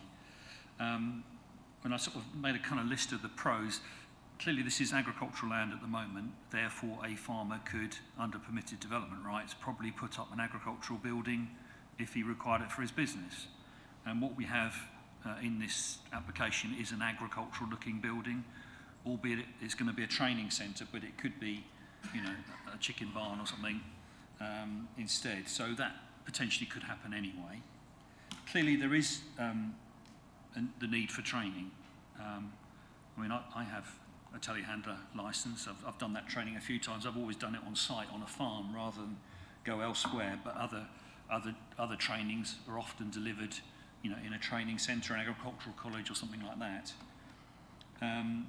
So there is that need for training. On the sort of negative side, there is a real concern in my mind about the access off that roundabout and the extra traffic that this will generate. And clearly, the applicants have cited this here because it has good access to the A14, the A140. People are mostly going to be arriving by car, I would assume. You know, it'd be great if the shuttle minibus to Needham Market Station came along, but I should think the majority of people are still going to be coming by car. So that does add to that kind of concern about that roundabout. I still have a question mark in my mind over really whether this facility could be powered and heated by PV panels. I suspect that generator is going to be there for quite a long time. So I still find myself sort of on the fence on this one. I can see there's pluses and minuses, and I'm still waiting to hear what others have to say. Thank you. Anyone else wish to speak? Councillor Gould? Thanks. Another fence sitter, I'm afraid. And I listened very carefully to all the presentations, not least Councillor Whitehead's, and where he drew his remarks to a conclusion about the balance of harm to benefit here, and that's the crux of this matter. I haven't heard anyone gainsay the need for this training to meet the skills shortage through the provision of training. I feel confident that there are alternative sites that could be used for this, but they are not before us, so we have to judge what is.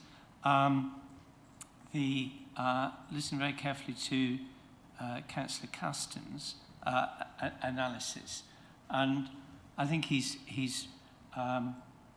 right in what he says, and that would lead me towards approval. But there are concerns. I suppose the three particular things that are in my mind here are one about the access, problems with the access. The other is, okay, the right-of-way needs to be kept clear, but the potential conflict between people using that footpath and the training operation fills me with some anxiety, I have to say. And the other thing is about we've concentrated on the telehandler, but what other equipment is included within the description that Mr. Dupre has reminded us of?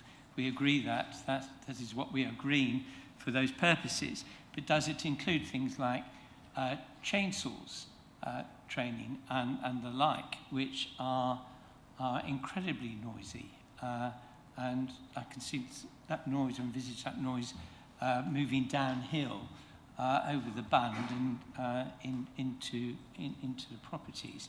So those are kind of the need to provide these skills and this training, I think, is kind of a paramount consideration. But I have those concerns that kind of keeps me on the fence just at the moment. That makes sense? Thank you. Thank you. Well, I'm the only one who hasn't spoken, and I know Councillor Muller wants to come back, but I think as we're having a debate, I ought to enter the debate. And I've been listening to you all and making notes on one thing and another. And we've got to be careful with highways. Highways have said it's safe. Well, it's safe, allegedly, for the roundabout. It's safe, allegedly for the entrance. But I have concerns of the 7 other households that use this area, and people coming and going, and whatever, whether it's 30 cars coming or a bus or whatever, they will still be using it. So from a highways point of view, I have concerns that area, and we know full well when highways have said it's safe, then we're on a bit of a sticky wicket if we want to say no. But I think amenity might come into it. I don't know if members are so minded. I worry about much of what Councillor Whitehead has said, and I know all the report is telling us that the noise can be mitigated and so on. And I much appreciate the gentlemen who've come forward and worked hard to get to where they are. But I do think there must be other areas. And before, as chairman, I'm entitled to have a briefing beforehand. And I put loads of questions to make sure that the officer has got everything she can possibly tell us about it. And one of the things I did say, well, you know, what about Otley College? Well, Otley College doesn't do it. So there is a lack of training in the area. So I did make inquiries about that.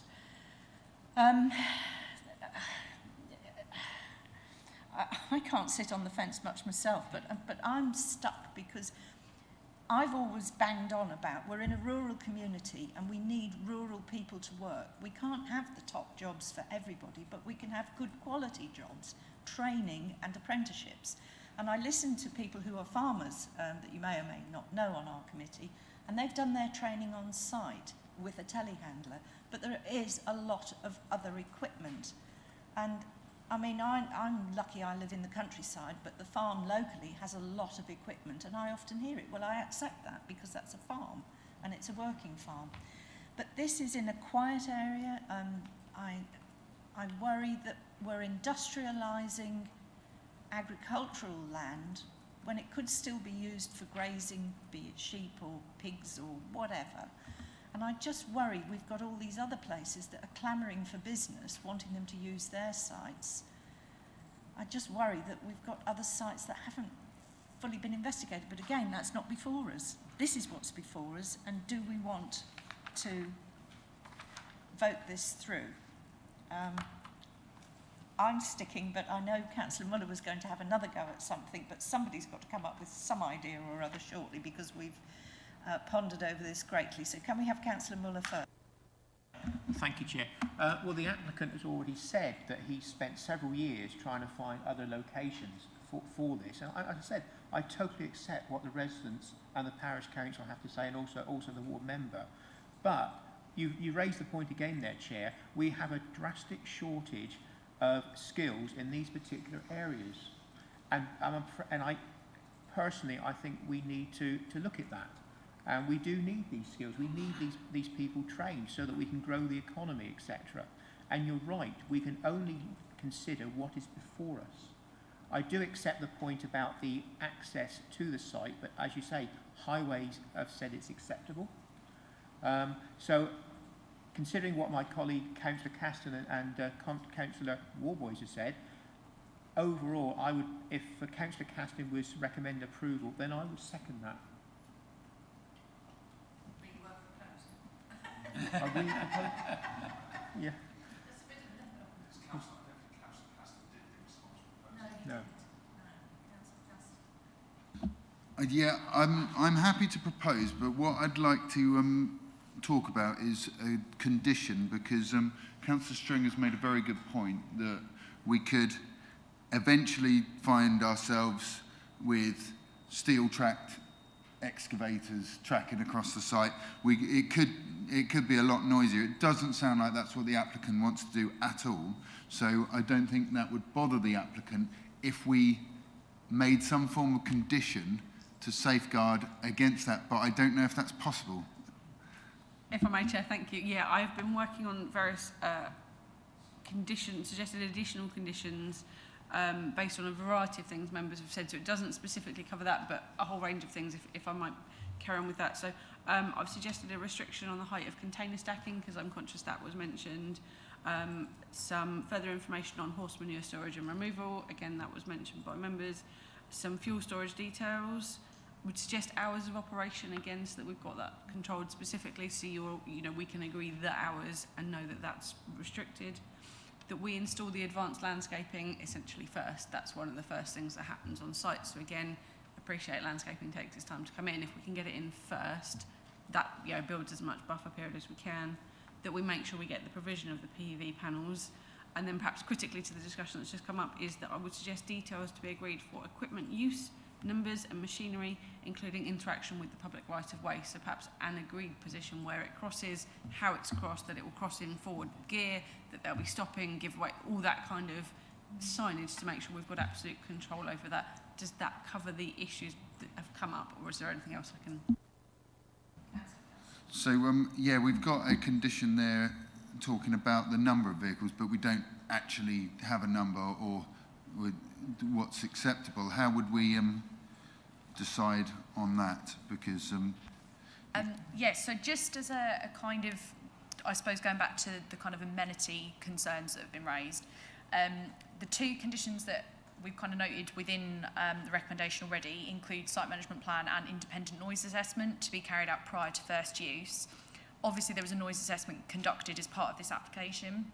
So in terms of what they have assessed, it will be because that is what is proposed to be operating on site. Obviously, if there are a number of additional vehicles that were not assessed by that noise assessment, then that is not going to, I suppose, be acceptable to environmental health, because an independent noise assessment has been required by them per the recommendation to be carried out prior to first use. So obviously, if a million, different vehicles turn up on site, then that's clearly going to surpass the noise that had been assessed and is not going to be acceptable. So there are kind of different conditions that cover different aspects of it. But in terms of, we can obviously include, as Gemma's kind of said, certain details within some of the conditions already, but there are a multitude of different conditions kind of catching on to different elements of concern. I think we could also relate the number and type of machinery back to the noise assessment, so that it's got to comply with the noise assessment, and if it doesn't for any reason, to request the updated noise assessment. So they could adjust the numbers and types, but it would have to fit in that overall level. I think we could word something to that effect. Yeah, I'm happy that that covers it.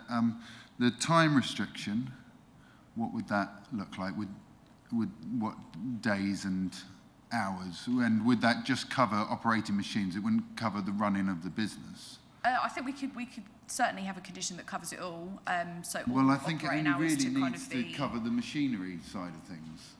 Yes, certainly we could get it to cover both machinery and the hours that are actually, you could have it as part of kind of one condition, which again would be assessed in regard to that noise assessment, environmental health, and by us as well.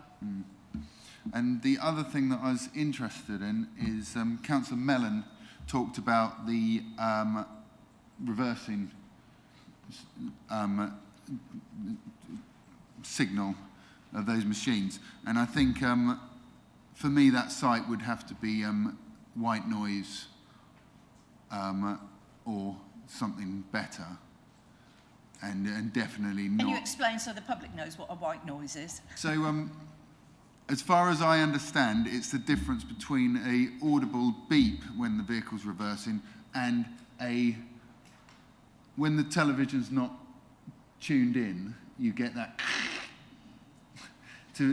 I know that's not very technical, but it's a lot less disruptive to people. To be honest, I think whatever the industry designates as the appropriate thing would be suitable for that. I don't like the idea of not having any reversing signals at all, because if somebody leaves the vehicle in reverse, they don't realise. It's quite good like that. But I think, for me, the only thing that a condition for us would cover is not having the audible beep reversing signals, having some other form. So I think previously we've conditioned so no tonal reversing sensors to be used. That sounds and then that would like leave exactly the white noise what, available if needed. Yeah, perfect. Yeah, and The only other thing I wanted to talk about is the footpath. Do we need some form of scheme to make sure that's as safe as it can possibly be? Yes, so one of the conditions that's proposed as part of the table papers, I think it was, does mention about a scheme of kind of boundary treatments and how that's going to be free from obstruction, number one. We could certainly add to that condition to kind of talk about how it's going to be, I suppose, safe as well, to ensure that obviously there is some mitigation and measures in place to ensure that.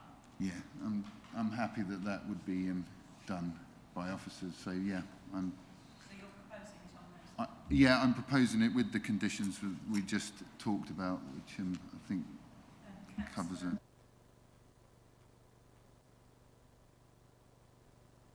With that in mind, would members like to speak to the motion then, please? I think Councillor Mellon had his hand up first and then Councillor Stringer, if that's all right with you. Councillor Mellon. Yeah, sorry, it was just on the conditions, because our environmental health people have come up with some proposed conditions on page 141. I'm not sure we've captured all of those. I think there's 6 or 7 there, which are again about the noise and that sort of thing. It does say no more than 6 items of plant at any one time, which seems slightly different to what the applicant has proposed. But can I just clarify that whether those are in the conditions we're proposing? Yes, yeah, so they are actually mentioned as part of falling within the condition to do with the site management plan. So as I say, that condition will be expanded, and we can include all the kind of elements that have been discussed, including what has been proposed by environmental health.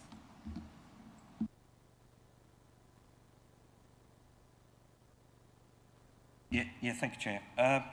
I want to speak against the proposal, I think, now that I think I fully understand what we're being asked to agree. A number of serious reservations. Despite what the highways crew have said, own personal experience and witnessing almost daily near misses on that junction, I think any intensification in that area should be resisted at all cost. Despite the fact there could be, quote, improvements by widening it, but you're not actually going to improve that left-hand turn where you almost double back on yourself. That's not brilliant. I have concerns that we're allowing.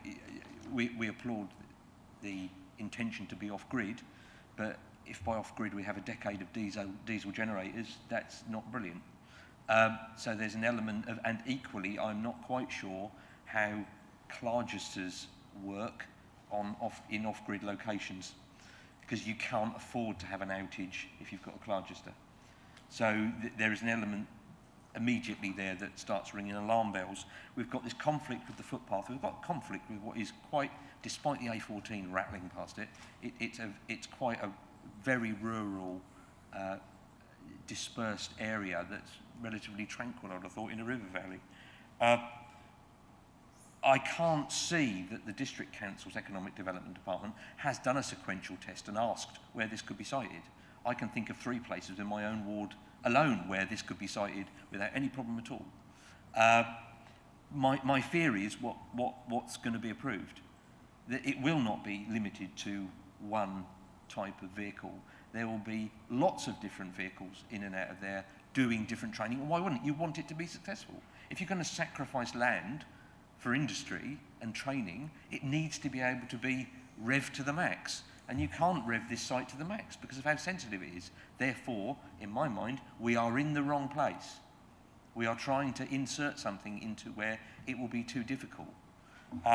So, for me, I wouldn't support this in its current form, because I believe we want it to be successful, but as it is successful, you'll be pushing at the bounds of what is sustainable, and you'll just be setting up a load of complaints in the future. Thank you, Chair.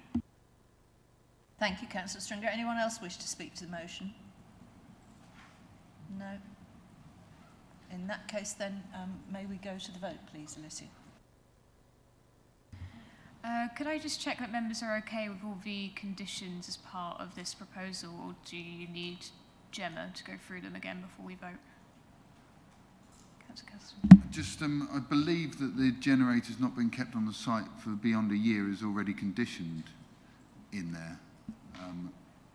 Did I not see that in the paper?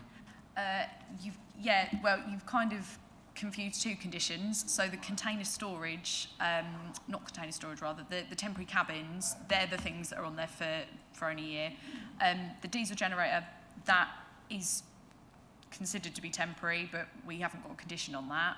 What we have proposed is a condition for sustainability measures, so that could be incorporated into that scheme for us to assess how successful it's going to be in terms of battery storage with PV panels. I think Gemma said that there was a condition specifically requiring the PV panels as well. Yeah, so I think we'll ask for the implementation of the PV panels at the earliest opportunity. Again, I would be hesitant against conditioning specifically against the diesel generator, because you're getting into chattels and does it need permission and how do we restrict it, and if it's gone off and on again, where the breach, it becomes a problematic thing. So I think if we can secure the early implementation of the PV panels, and as Jasmine said, we've got a condition to drive the sustainability benefits home, that should be a pincer movement towards being rid of the diesel generator, but not something I'd say we could specifically prevent by itself. Right, okay. Yeah, if my seconder's happy. Yeah.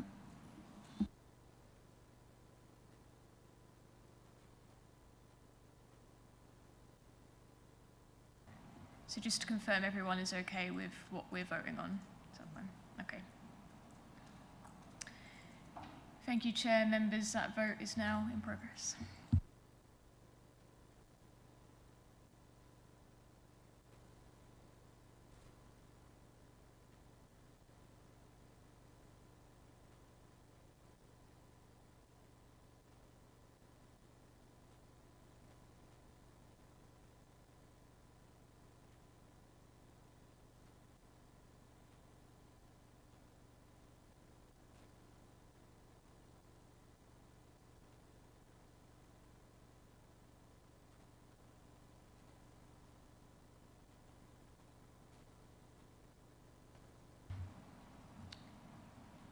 Councillor Warboys, has your vote gone through, or would you like me to take it verbally? Sorry, yeah, it's still showing. It's easily done, that's fine. I got caught up, but I'm in favour of them. In favour? Okay, thank you. So, Chair, that makes 5 votes for and 3 against, so that has been approved. Thank you.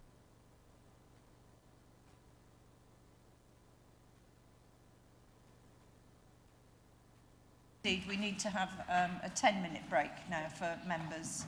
Thank you very much, and thank you to everybody for attending. Thank you.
Welcome back, and thank you very much indeed.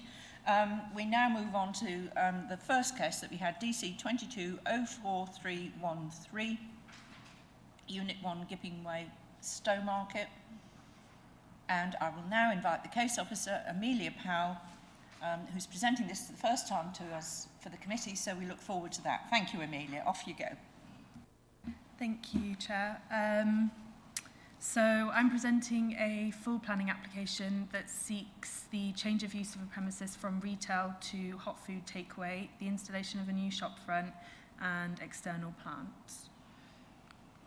And this is in Stowmarket in the St. Peter's ward. Just to note that this presentation is an introduction and additional illustration of some of the points within the published committee report.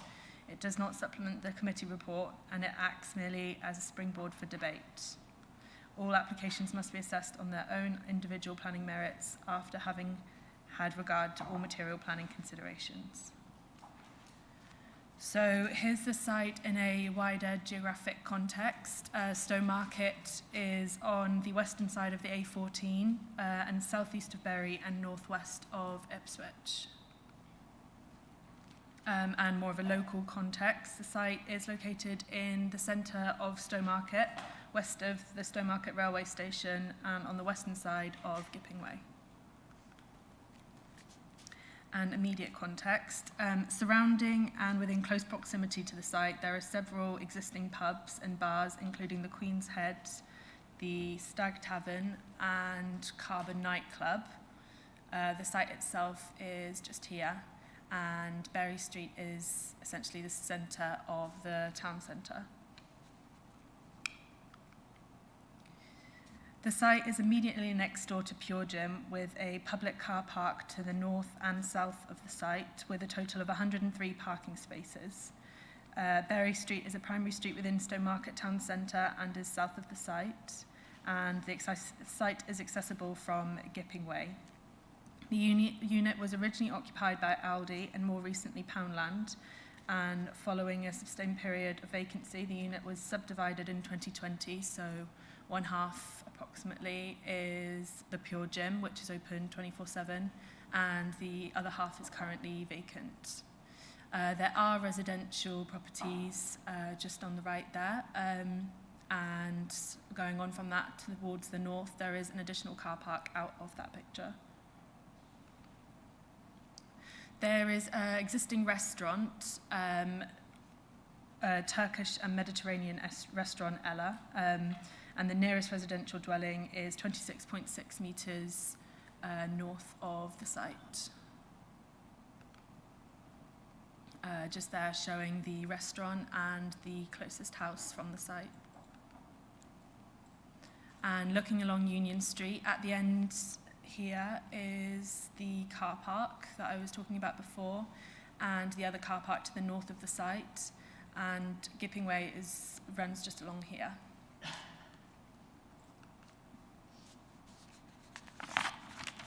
So the building was last occupied by Poundland as a retail unit under Class E use classification, and planning permission here is for the internal and minor external works, and the remainder of the building will remain Class E use and will be subject to planning application for a new shop front if permission is granted on this application.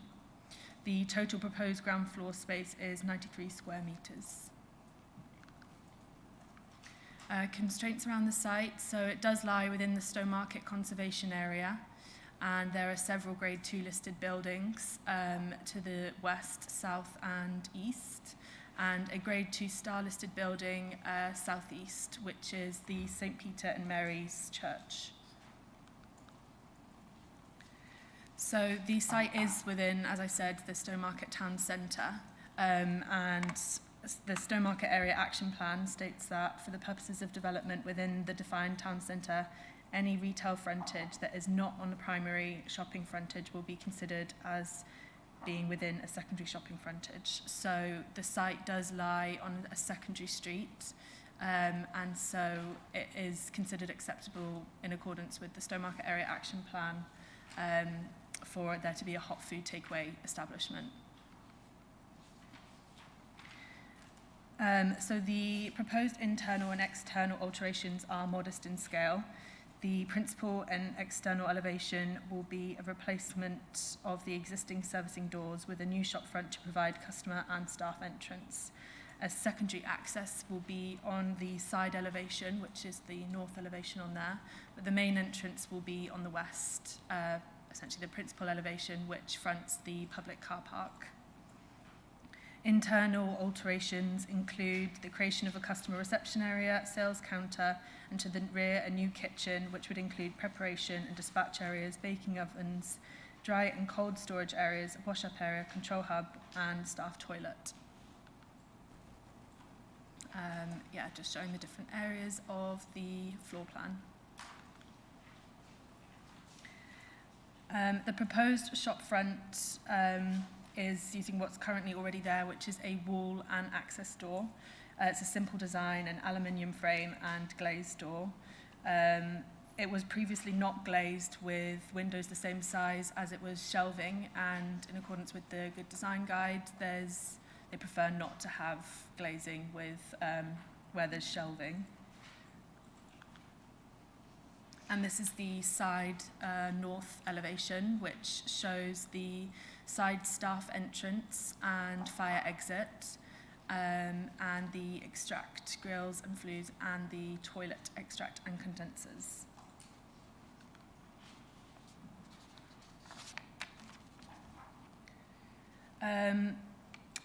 Since this was put in, which is shown in the committee report, additional details have been submitted, which I'll go through later. But the bin storage will be on the side elevation, on the north, away from the main entrance. And since the committee report, a litter management plan has also been submitted, which I will discuss later, but is in the table papers. So looking at the site from the car park adjacent to the principal elevation, shows the Pure Gym to the right there, which is open 24/7, and the current vacant building where the Papa John's hot food establishment will be. And looking from the north, in the back there is the Grade 2 star listed church, and as you can see, the car park is of a considerate size. From standing in front of the site, this is the back of Berry Street, where there are Grade 2 listed buildings. You can get onto Berry Street through here, and there's another entrance down here, which I'll show later. And here is the Turkish restaurant.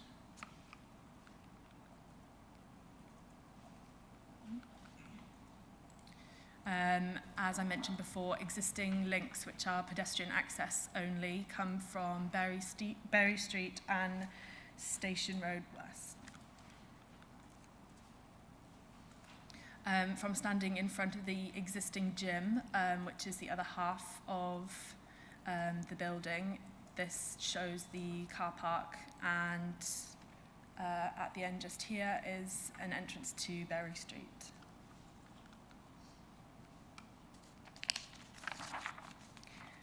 So it's proposed that the use will operate between the hours of 11 till midnight, Sunday to Wednesday, and 11 a.m. until 2 a.m. Thursday to Saturday.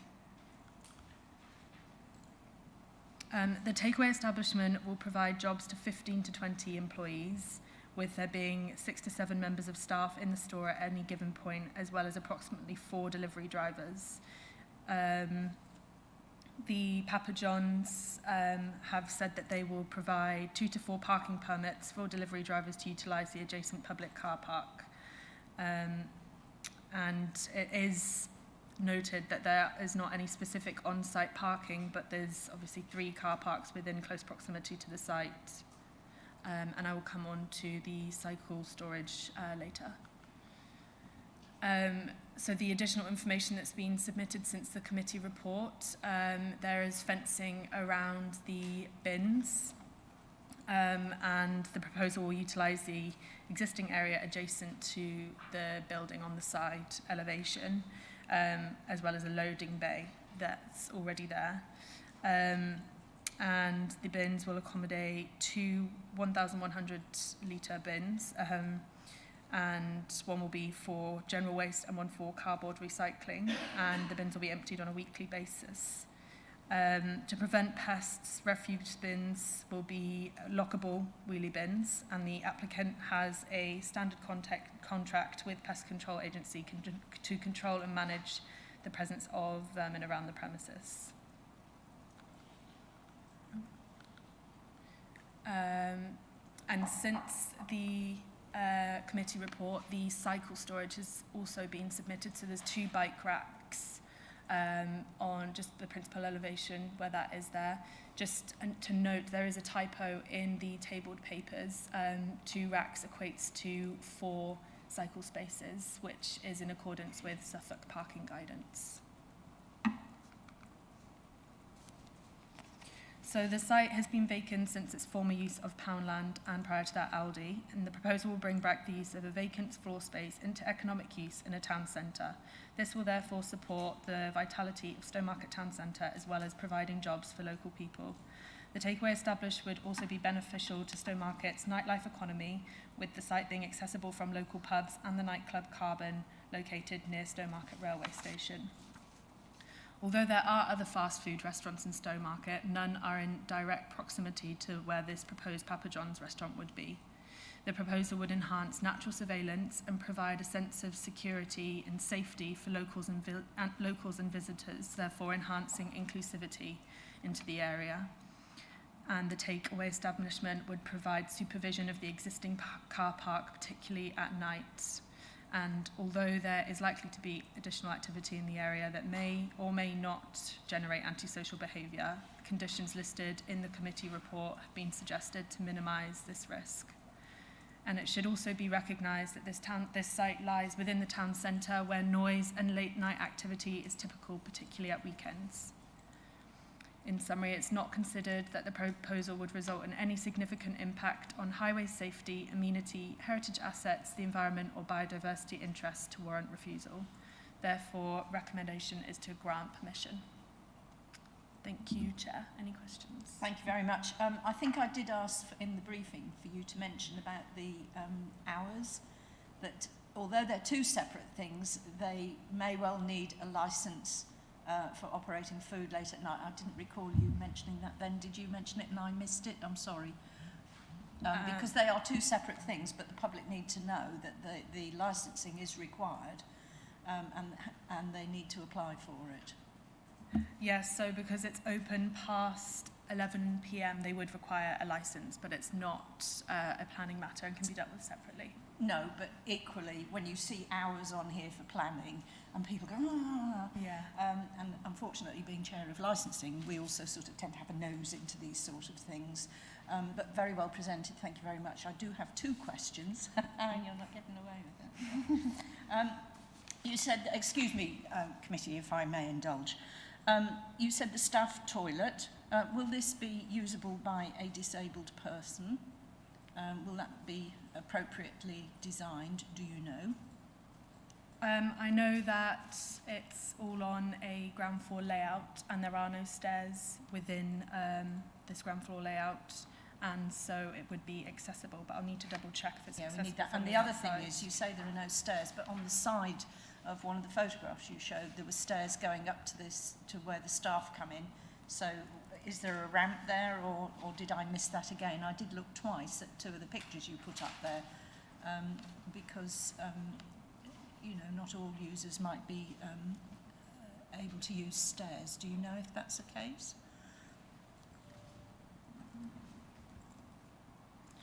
I would need to confirm that with the agent.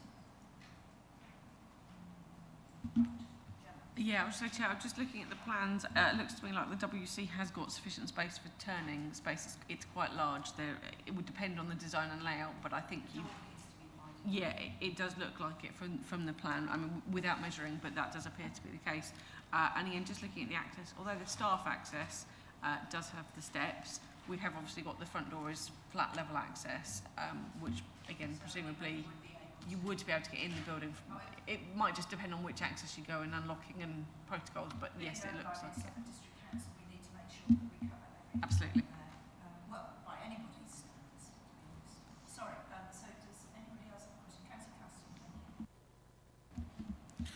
I appreciate this isn't probably crucial to this planning application, but in the cooking and serving space plan layout, there appears to be something in the middle of that room that's not labelled. Is that actually in that room, or is that something on the roof or something just to show you where it is? Yeah, that's the extractor. That's the extractor. So that's floor there with nothing in your way. Yeah. Okay. Yeah. Fine. Stringer, thank you. Thank you, Chair. Couple of things. One is local knowledge is a helpful thing. Immediately to the left of the new door, there is a very horrible little wall and a radical change in height. I've seen no end of people fall over that and injure themselves. We're looking, and nobody normally walks around that area because there's nothing to attract them there. Even when the Poundland was there, it was nothing. It was just a wall. Well, if we're attracting people to walking in there, there is quite a horrible... actually, the pictures missed it, all of them. Yeah.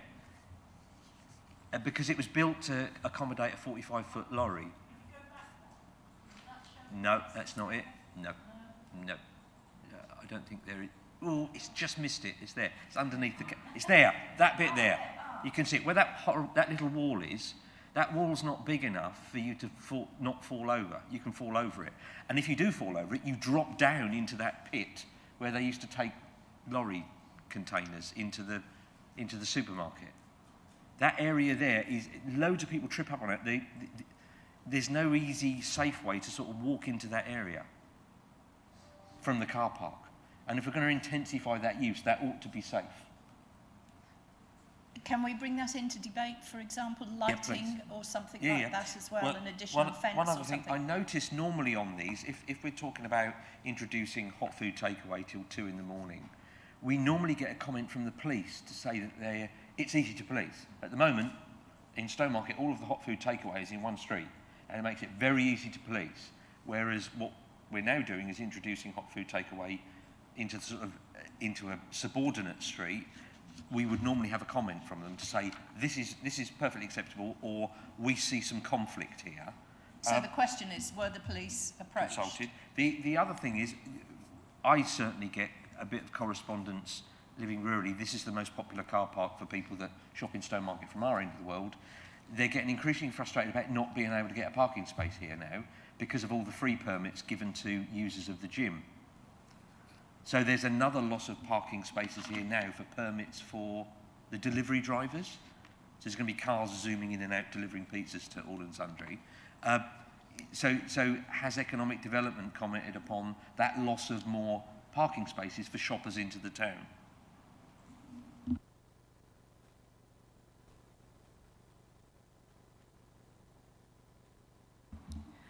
So in terms of parking, I actually use the gym next door, and it's not a free parking permit. You can't stay any longer than an hour. You don't necessarily have to pay. But I've never had trouble parking there and have gone at different times of day because there are 3 separate car parks that are all within close proximity to the site. Hopefully with the cycle racks we'll be promoting sustainable transport, and with the site being in a town centre it is accessible by public transport as well. Yeah. Been approached, I think. Don't you think, Councillor? And we bring that up in a debate. If I might add, Madam Chairman, Yes. as you're very well aware, we've been told there'll have to be a licensing application as well, and the police will be expressly consulted on that. Exactly. And they can make points on crime and disorder as a licensing objective. And Councillor Stringer will be on that committee as well, should we ever... you're on our licensing committee, aren't you? Can we bring that up in debate between us all, Councillor? Councillor Mellon? Yeah, thank you, Chair. So just a question on the different entrances, and this may sort of feed back into what Councillor Stringer was asking about. Clearly the kind of side entrance with the stairs goes down into the lower car park against Skipping Way. Is I mean, clearly, obviously, there's going to be a lot of pizza delivery. I don't know if it's their own in-house team or whether they're going to be using, you know, Uber Eats or whoever does this sort of thing. But are they mainly going to be coming in from that side entrance and therefore parking in the lower car park, which is less busy, or are they going to be coming to the front door to pick up the pizza? You may not know this, but it could be quite critical to the operation of it. The deliveries would be coming in through the front door on the main elevation. Yes, Councillor Norris, you have a question. Thank you. Yes, the application is for a hot food takeaway. On the floor plan on page 26, and probably easier to see on page 54, slide 6, shown at the left-hand end there of the floor plan is coloured yellow, is what's called a customer area with two breakfast bars with seats. So is this not also effectively a restaurant? So the breakfast bar areas are for people waiting or delivery drivers waiting to pick up collections. It's not a restaurant.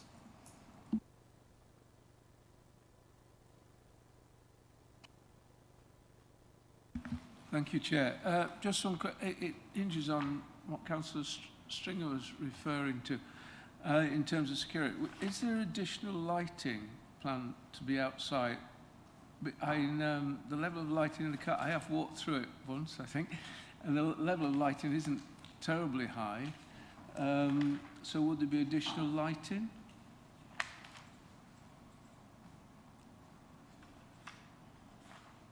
And I have a second one too.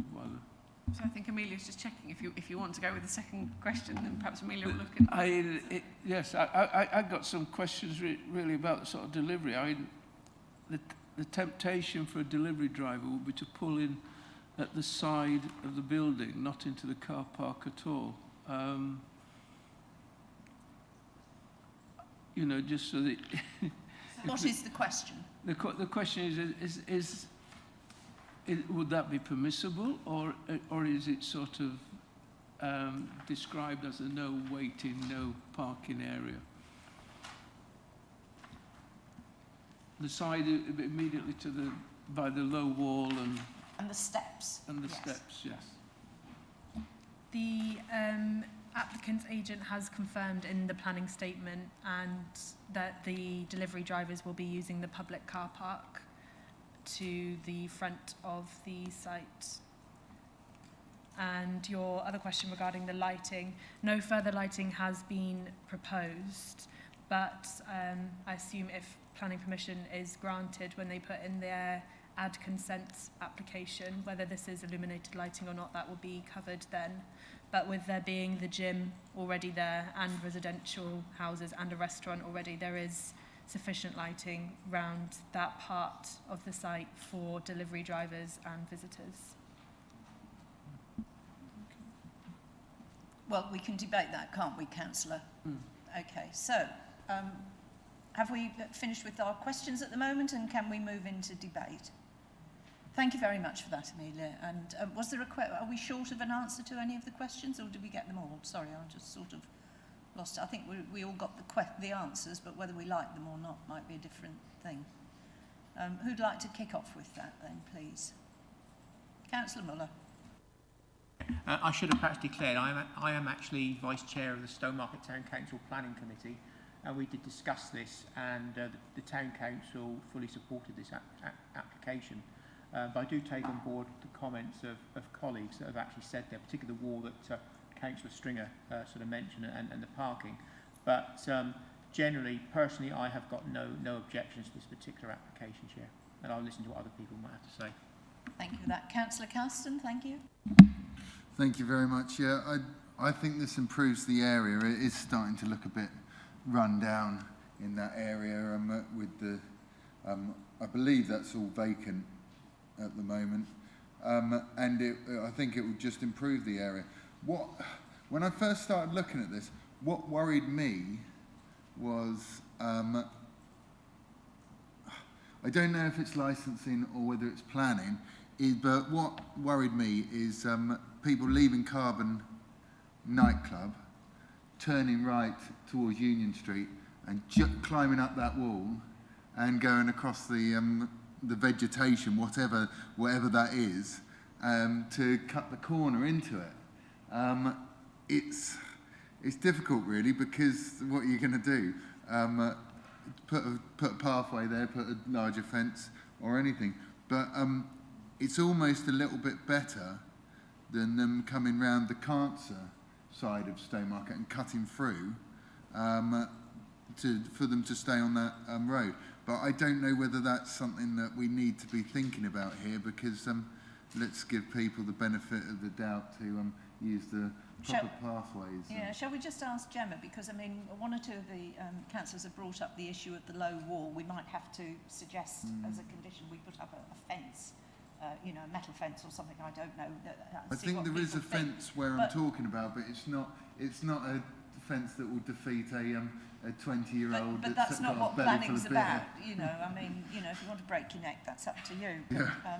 We don't want that to happen, so we need to make everything as safe as possible.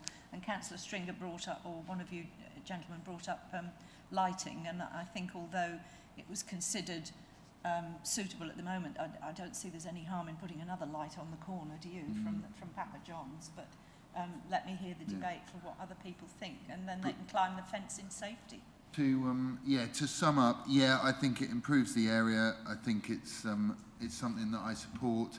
I don't think it takes anything away from Ella Turkish, because it's such a different type of product that they're selling, and different hours and everything. I can't see anything wrong with this at all. In fact, I think I support it. Would you like me to propose? I'm happy to propose approval of this application. People like to speak to the motion, and Councillor Stringer, your hand's up first. Yeah, thank you, Chair. I do think, because we're suggesting that people are going to be using that lower car park to access this. If they're going to be walking there, they're going to walk up those steps. It's that most direct route from there that actually isn't flat. It is really horrible, because you're then trying to walk on a cambered loading bay, and I've seen no end of people trip up and fall over that. So there really ought to be somehow you can walk into this place flat. It isn't good. I've done it myself. I've wrung my ankle several times there, because you didn't need to walk on it, so people actually walk in the middle of the road to get round that area. But now you're creating an entrance there. People will be trying to walk the most direct route. And you're right, James, people will walk back from Carbon, cut across through the vegetation, there's already a path there now, and then climb up the stairs and try and get to that route. So the safest we can... Up, please, so that I can see what you're talking about. I mean, I've parked in the bottom car park, and I've parked in the top. Yeah, if you park in the top car park, you go up the steps and you turn left. There, right where that arrow is, just to the left of that arrow, that bit of concrete there has a very sharp downward camber on it. And there's a horrible sort of junction between it and the paving on that corner where that wall is. That's a horrible junction for any pedestrians. But no pedestrians ever walk it. It's a trip hazard there. But nobody ever walks it because there's no access there. There is now going to be an access there that's going to be very, very heavily used.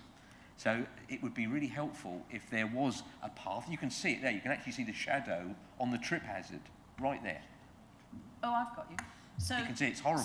So with the proposer and the seconder, could we put a condition in to level that off somehow, or to... It would be good to make sure it's DDA compliant, at least. Is that sort of possible? Sorry, Chair, I might have to chip in that. I think that's outside of our red line, unfortunately.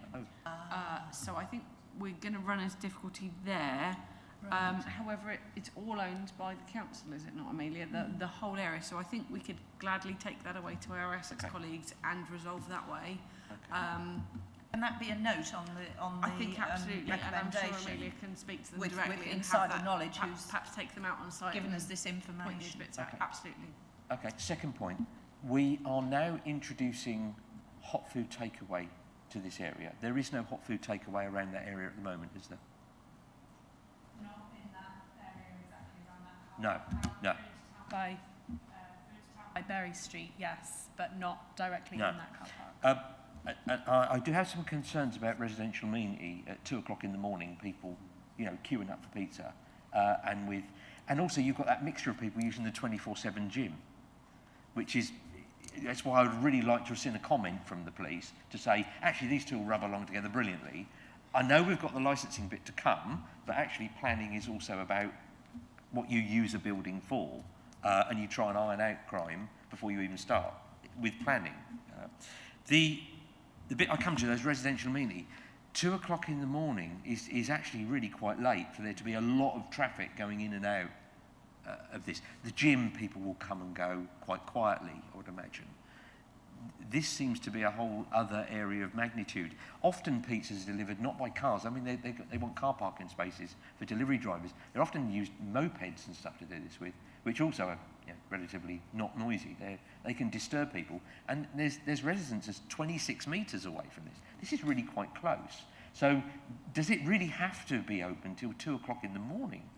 I mean, is there a real need for pizza at 2 o'clock in the morning in Stowmarket? I'm not. Is there, apparently? Apparently there is. So I would just sort of, I mean, for residential amenity purposes, I would have thought midnight was. I mean, what is the restaurant across the road? What are the hours on that one? Do we know what it is?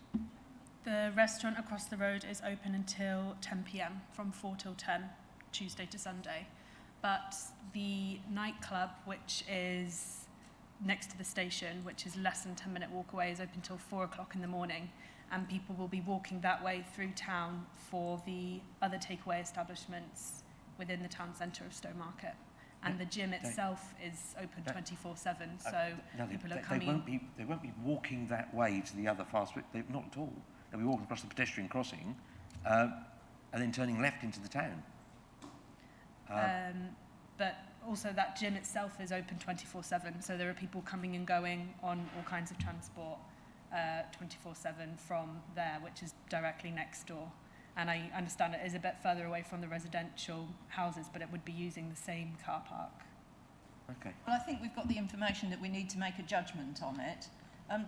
While we're sort of doing this, just before I come back to you, Councillor Custon, is there anyone else who'd like to speak to the motion? Councillor Mellon? And then I'll come back, Councillor Custon, because you might have a line-up of a few things. Thank you, Chair. A couple of points. I mean, I'm not quite sure what the overlap is between gym users and pizza eaters. It's possible that Venn diagram has a very small bit in the middle. But maybe it balances up. You know, you eat your calories and then you work them off. After you've been to the nightclub, yeah. Yeah. I mean, the question of residential amenities is a concern for me. Yeah, as Councillor Stringer says, often these deliveries are done by moped. I happened to be in Cambridge on Monday, and I noticed that a lot of those deliveries were being done by electric scooters, and I don't know if that's something we could, probably not possible to condition, but I mean, it would be a good suggestion for Papa John's or whatever.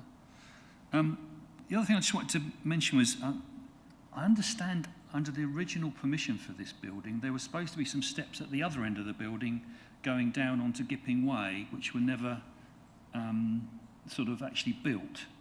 Is there any way we could check that out? Because obviously that would be quite a useful sort of pedestrian access. And then lastly, it's just that issue of kind of litter.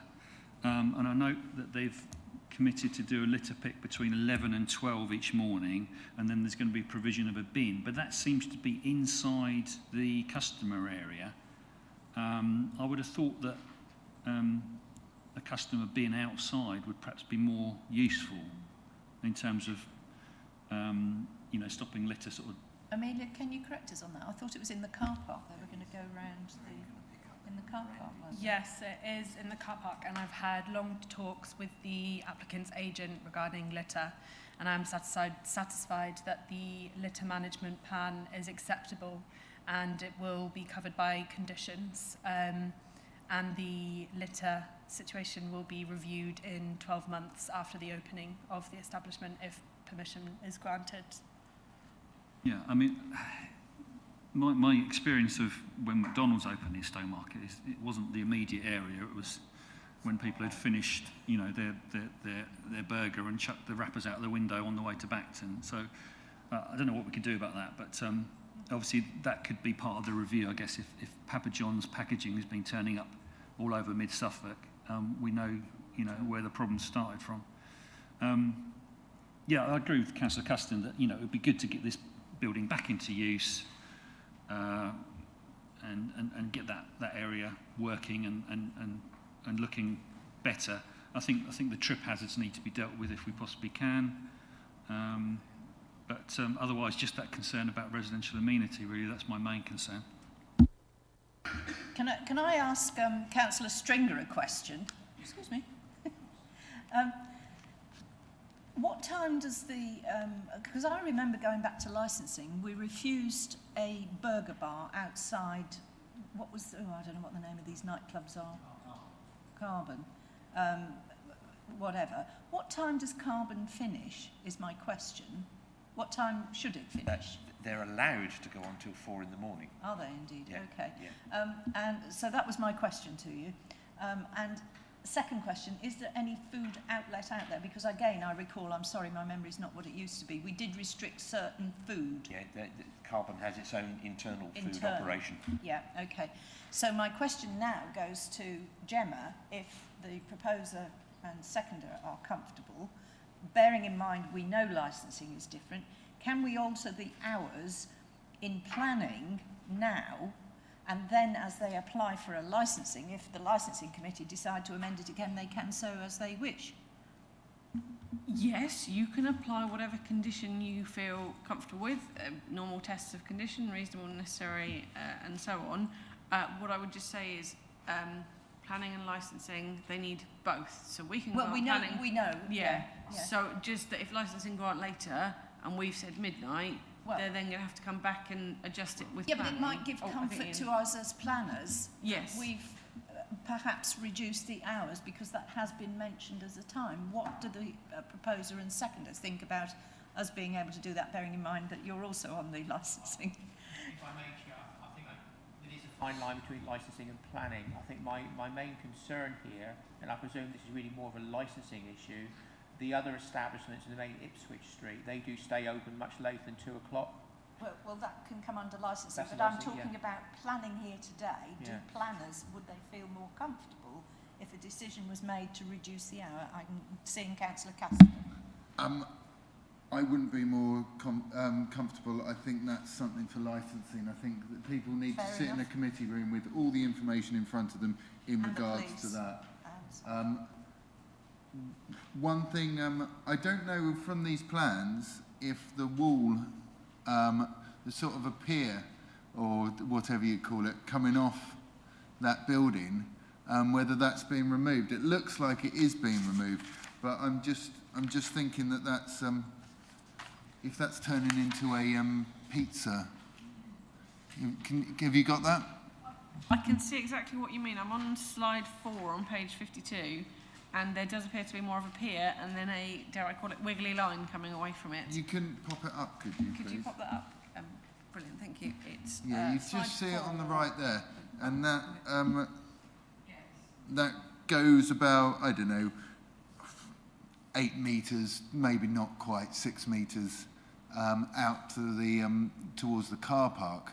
It's right in the corner of that photo on the right-hand side.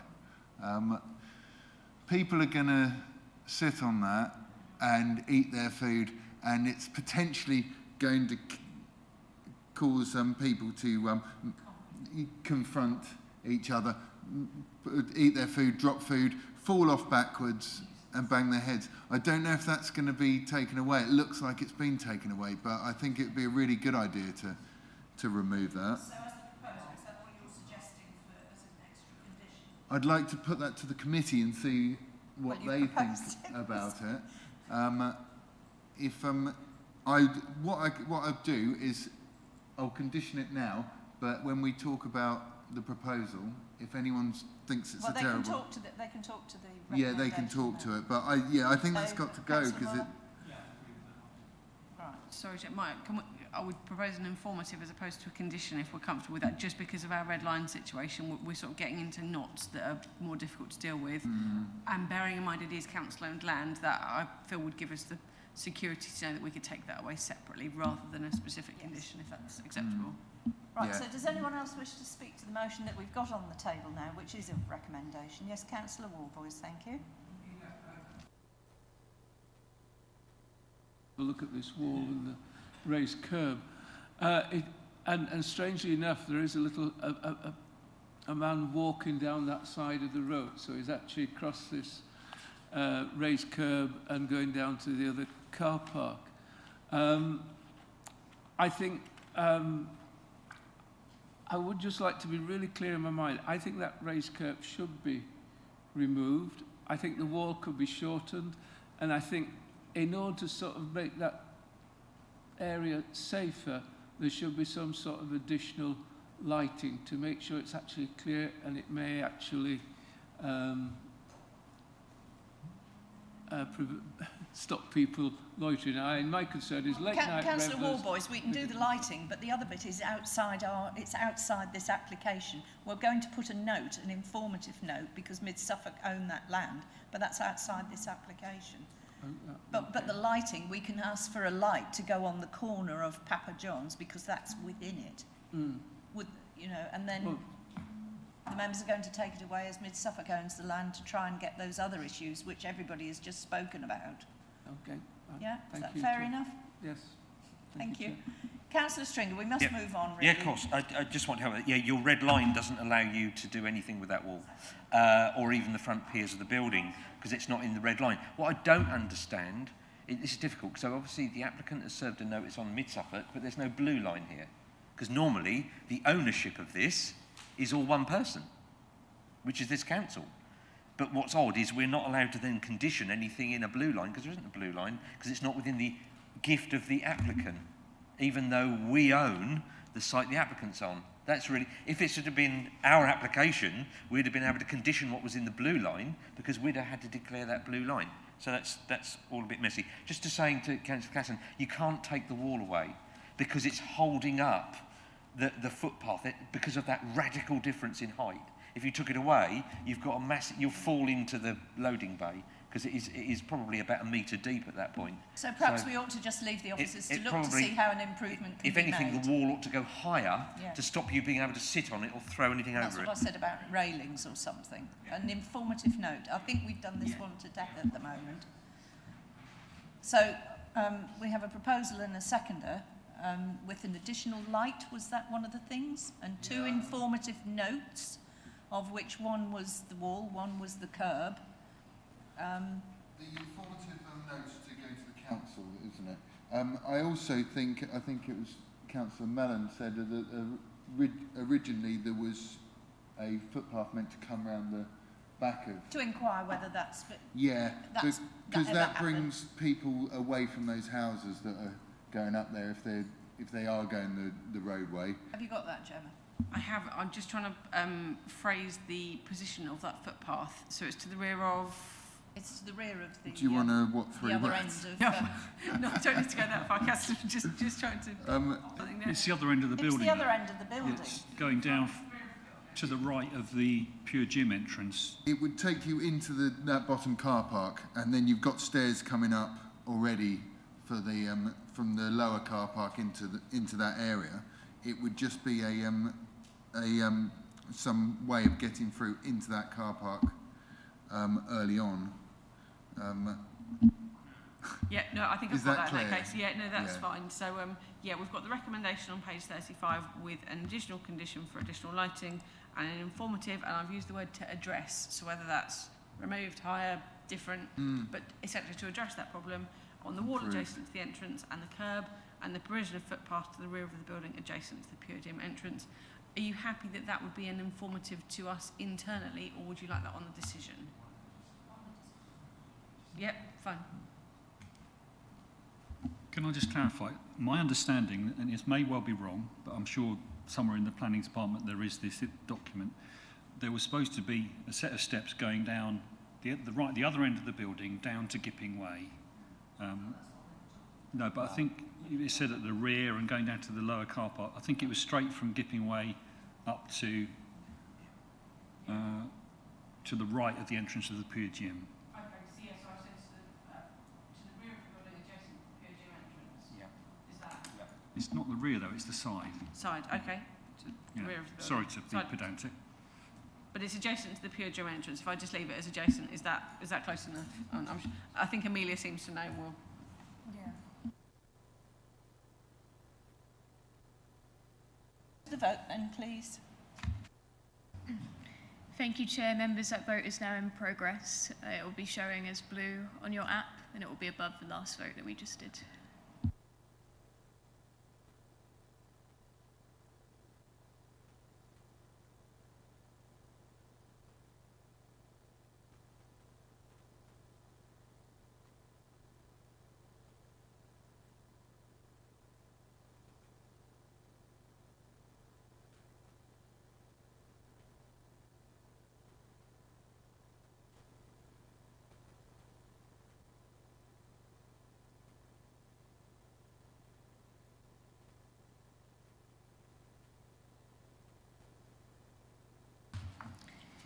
Councillor Stringer? Oh, that's fine, thank you. No, that's fine. Thank you, Chair. So that is 8 votes for, so that is unanimous. Thank you very much.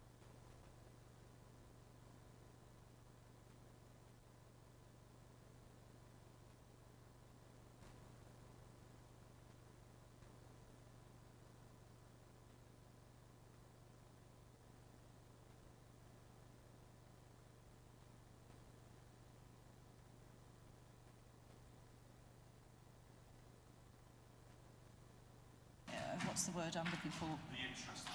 The interest that the councillor has, and unfortunately Councillor Gould has to leave us as well, so thank you very much for your input.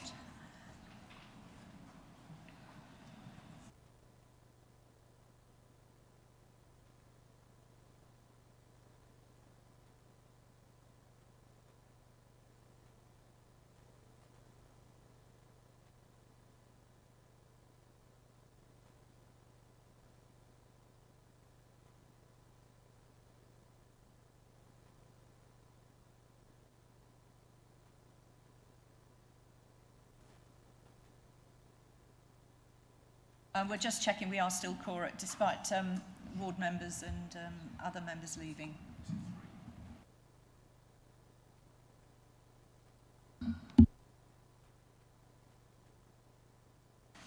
We have Marcia, who's going to present our final case today, which is, where are you?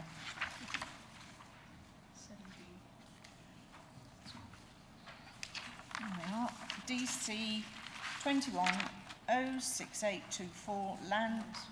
No, it isn't that one, it's the next one. I was going to say I've done that one. It is. What is it? Oh, yes. Land at Blacksmith Road, Cotton, which is DC 22-01535. So if you'd like to present the case. Thank you, Marcia. Thank you, Chair. Yes, this is an outline application with all matters reserved. So at the minute we have no details with regards to scale, design or style of the dwelling or where it will be situated. So we just have the red line. I think it's important to inform the committee and the public that the reason why this has come back to committee is that previously officer's report failed to mention that this house would be a self-built plot. And that's why it's come back to committee. I'll give you some information about that, but first I'm going to go through the presentation.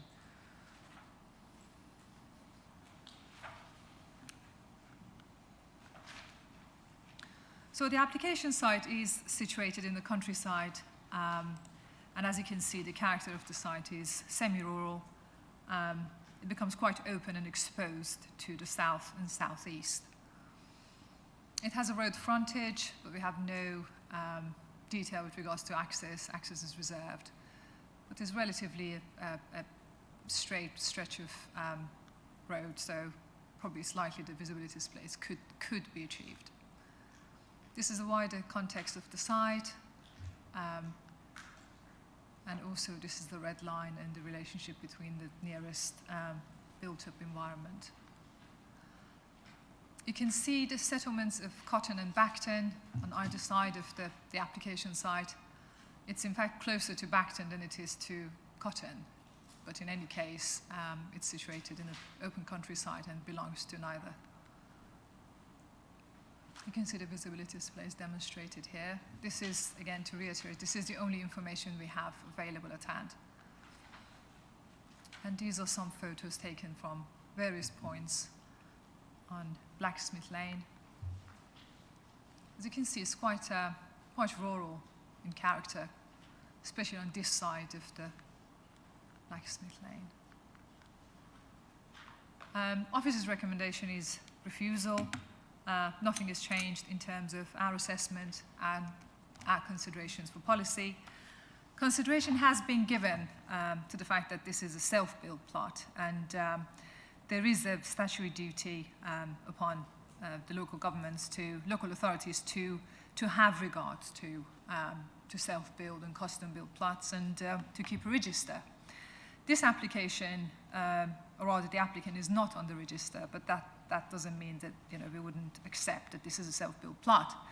However, I have outlined in Office's report how we calculate self-built plots and the fact that we have indeed exceeded the requirement for our self-built plots and custom-built plots within the district. It is also important to note that we have well over excessive 9 years of supply of housing, and this does not preclude self-built and custom-built plots, so that's included in the data. I think the only base period that we haven't met the requirement for the self-built and custom-built plots is base period 6. However, the way these are calculated, without going into too much technical details, is every 3 years. And at the minute, we are in the first 12 months of the base period 6, and we have already met a third of the requirement that we needed to meet. And as I said, I have included all the data that we have obtained from our strategic housing for your viewing. And so just wanted to say that this does not change our recommendation or our position in terms of policy consideration, policy context, and the recommendation is still refusal of this application that is in an unsustainable location. Thank you very much. Thank you for that. Does anyone have any questions for Martha? Nope. In that case, then, there's nobody else here. May we go into debate, please? Oh, sorry. Oh, forgot about you. I do beg your pardon. Would you like to tell us your side of this? I'll keep it brief, Chair. Thank you. So, yeah, I'm the ward member for Cotton, and this site is within Cotton Parish. This application came before committee back in July. I'm sure we'll remember that, and since I thought it had been determined then, I didn't keep the note of what I said last time. So I then went to the council's website to look at the recording, so I didn't contradict myself, but unfortunately that meeting was in a room where we didn't have recording equipment. So I'm attempting to sort of recreate what I said last time. I think the main points were that Cotton is designated as countryside in the emerging joint local plan. Even if we go back to the existing policy framework, this site is outside the settlement boundary, as the officer has shown. And we have recent decisions in the immediate area which have included a refusal of a proposal for 12 homes opposite Cotton Village Hall, in part due to it being an unsustainable location. We do have a lot of development coming to my ward, but that's all in Bacton where the services are. Cotton is a mile or so away from that. So the argument, I think, is that this is distant from services. People would be dependent on the car. I do know this site well, although I didn't have a specific site visit to it. This is, as you've seen from the slides, a very well vegetated site. And if we to give permission here, it would mean a loss of basically what is a species-rich woodland area. The question about self-build, I mean, clearly I support self-builders. It's a sustainable way for people to be able to afford and build their own home.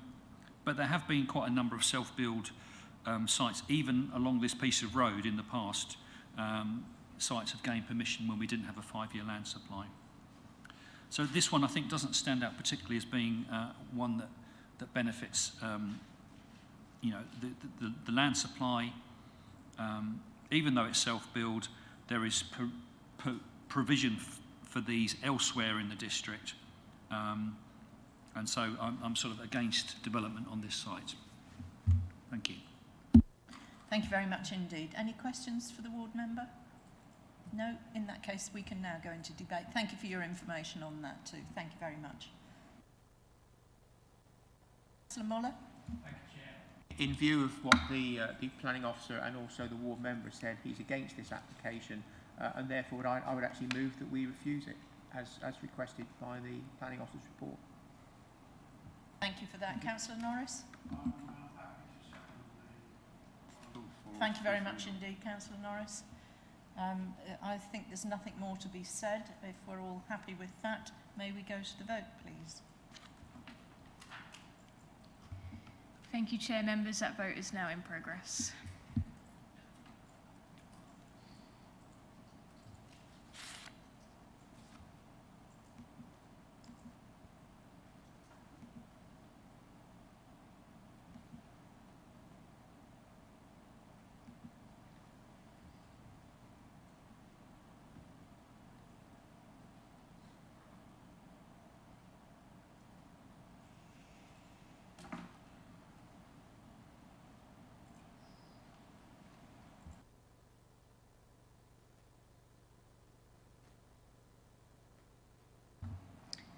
Councillor Norris? That's fine. That's just come through, thank you. So, Chair, because Councillor Gould has left and Councillor Mellon and Stringer can't vote, we only have 5 votes on this item, and that has been 5 votes for, so that is unanimous. Indeed. So we now come to the end of the meeting. Do we have any site inspections? None received, Chair. And the next meeting of DCB is the 23rd of November. So thank you very much for everybody's participation today. Thank you.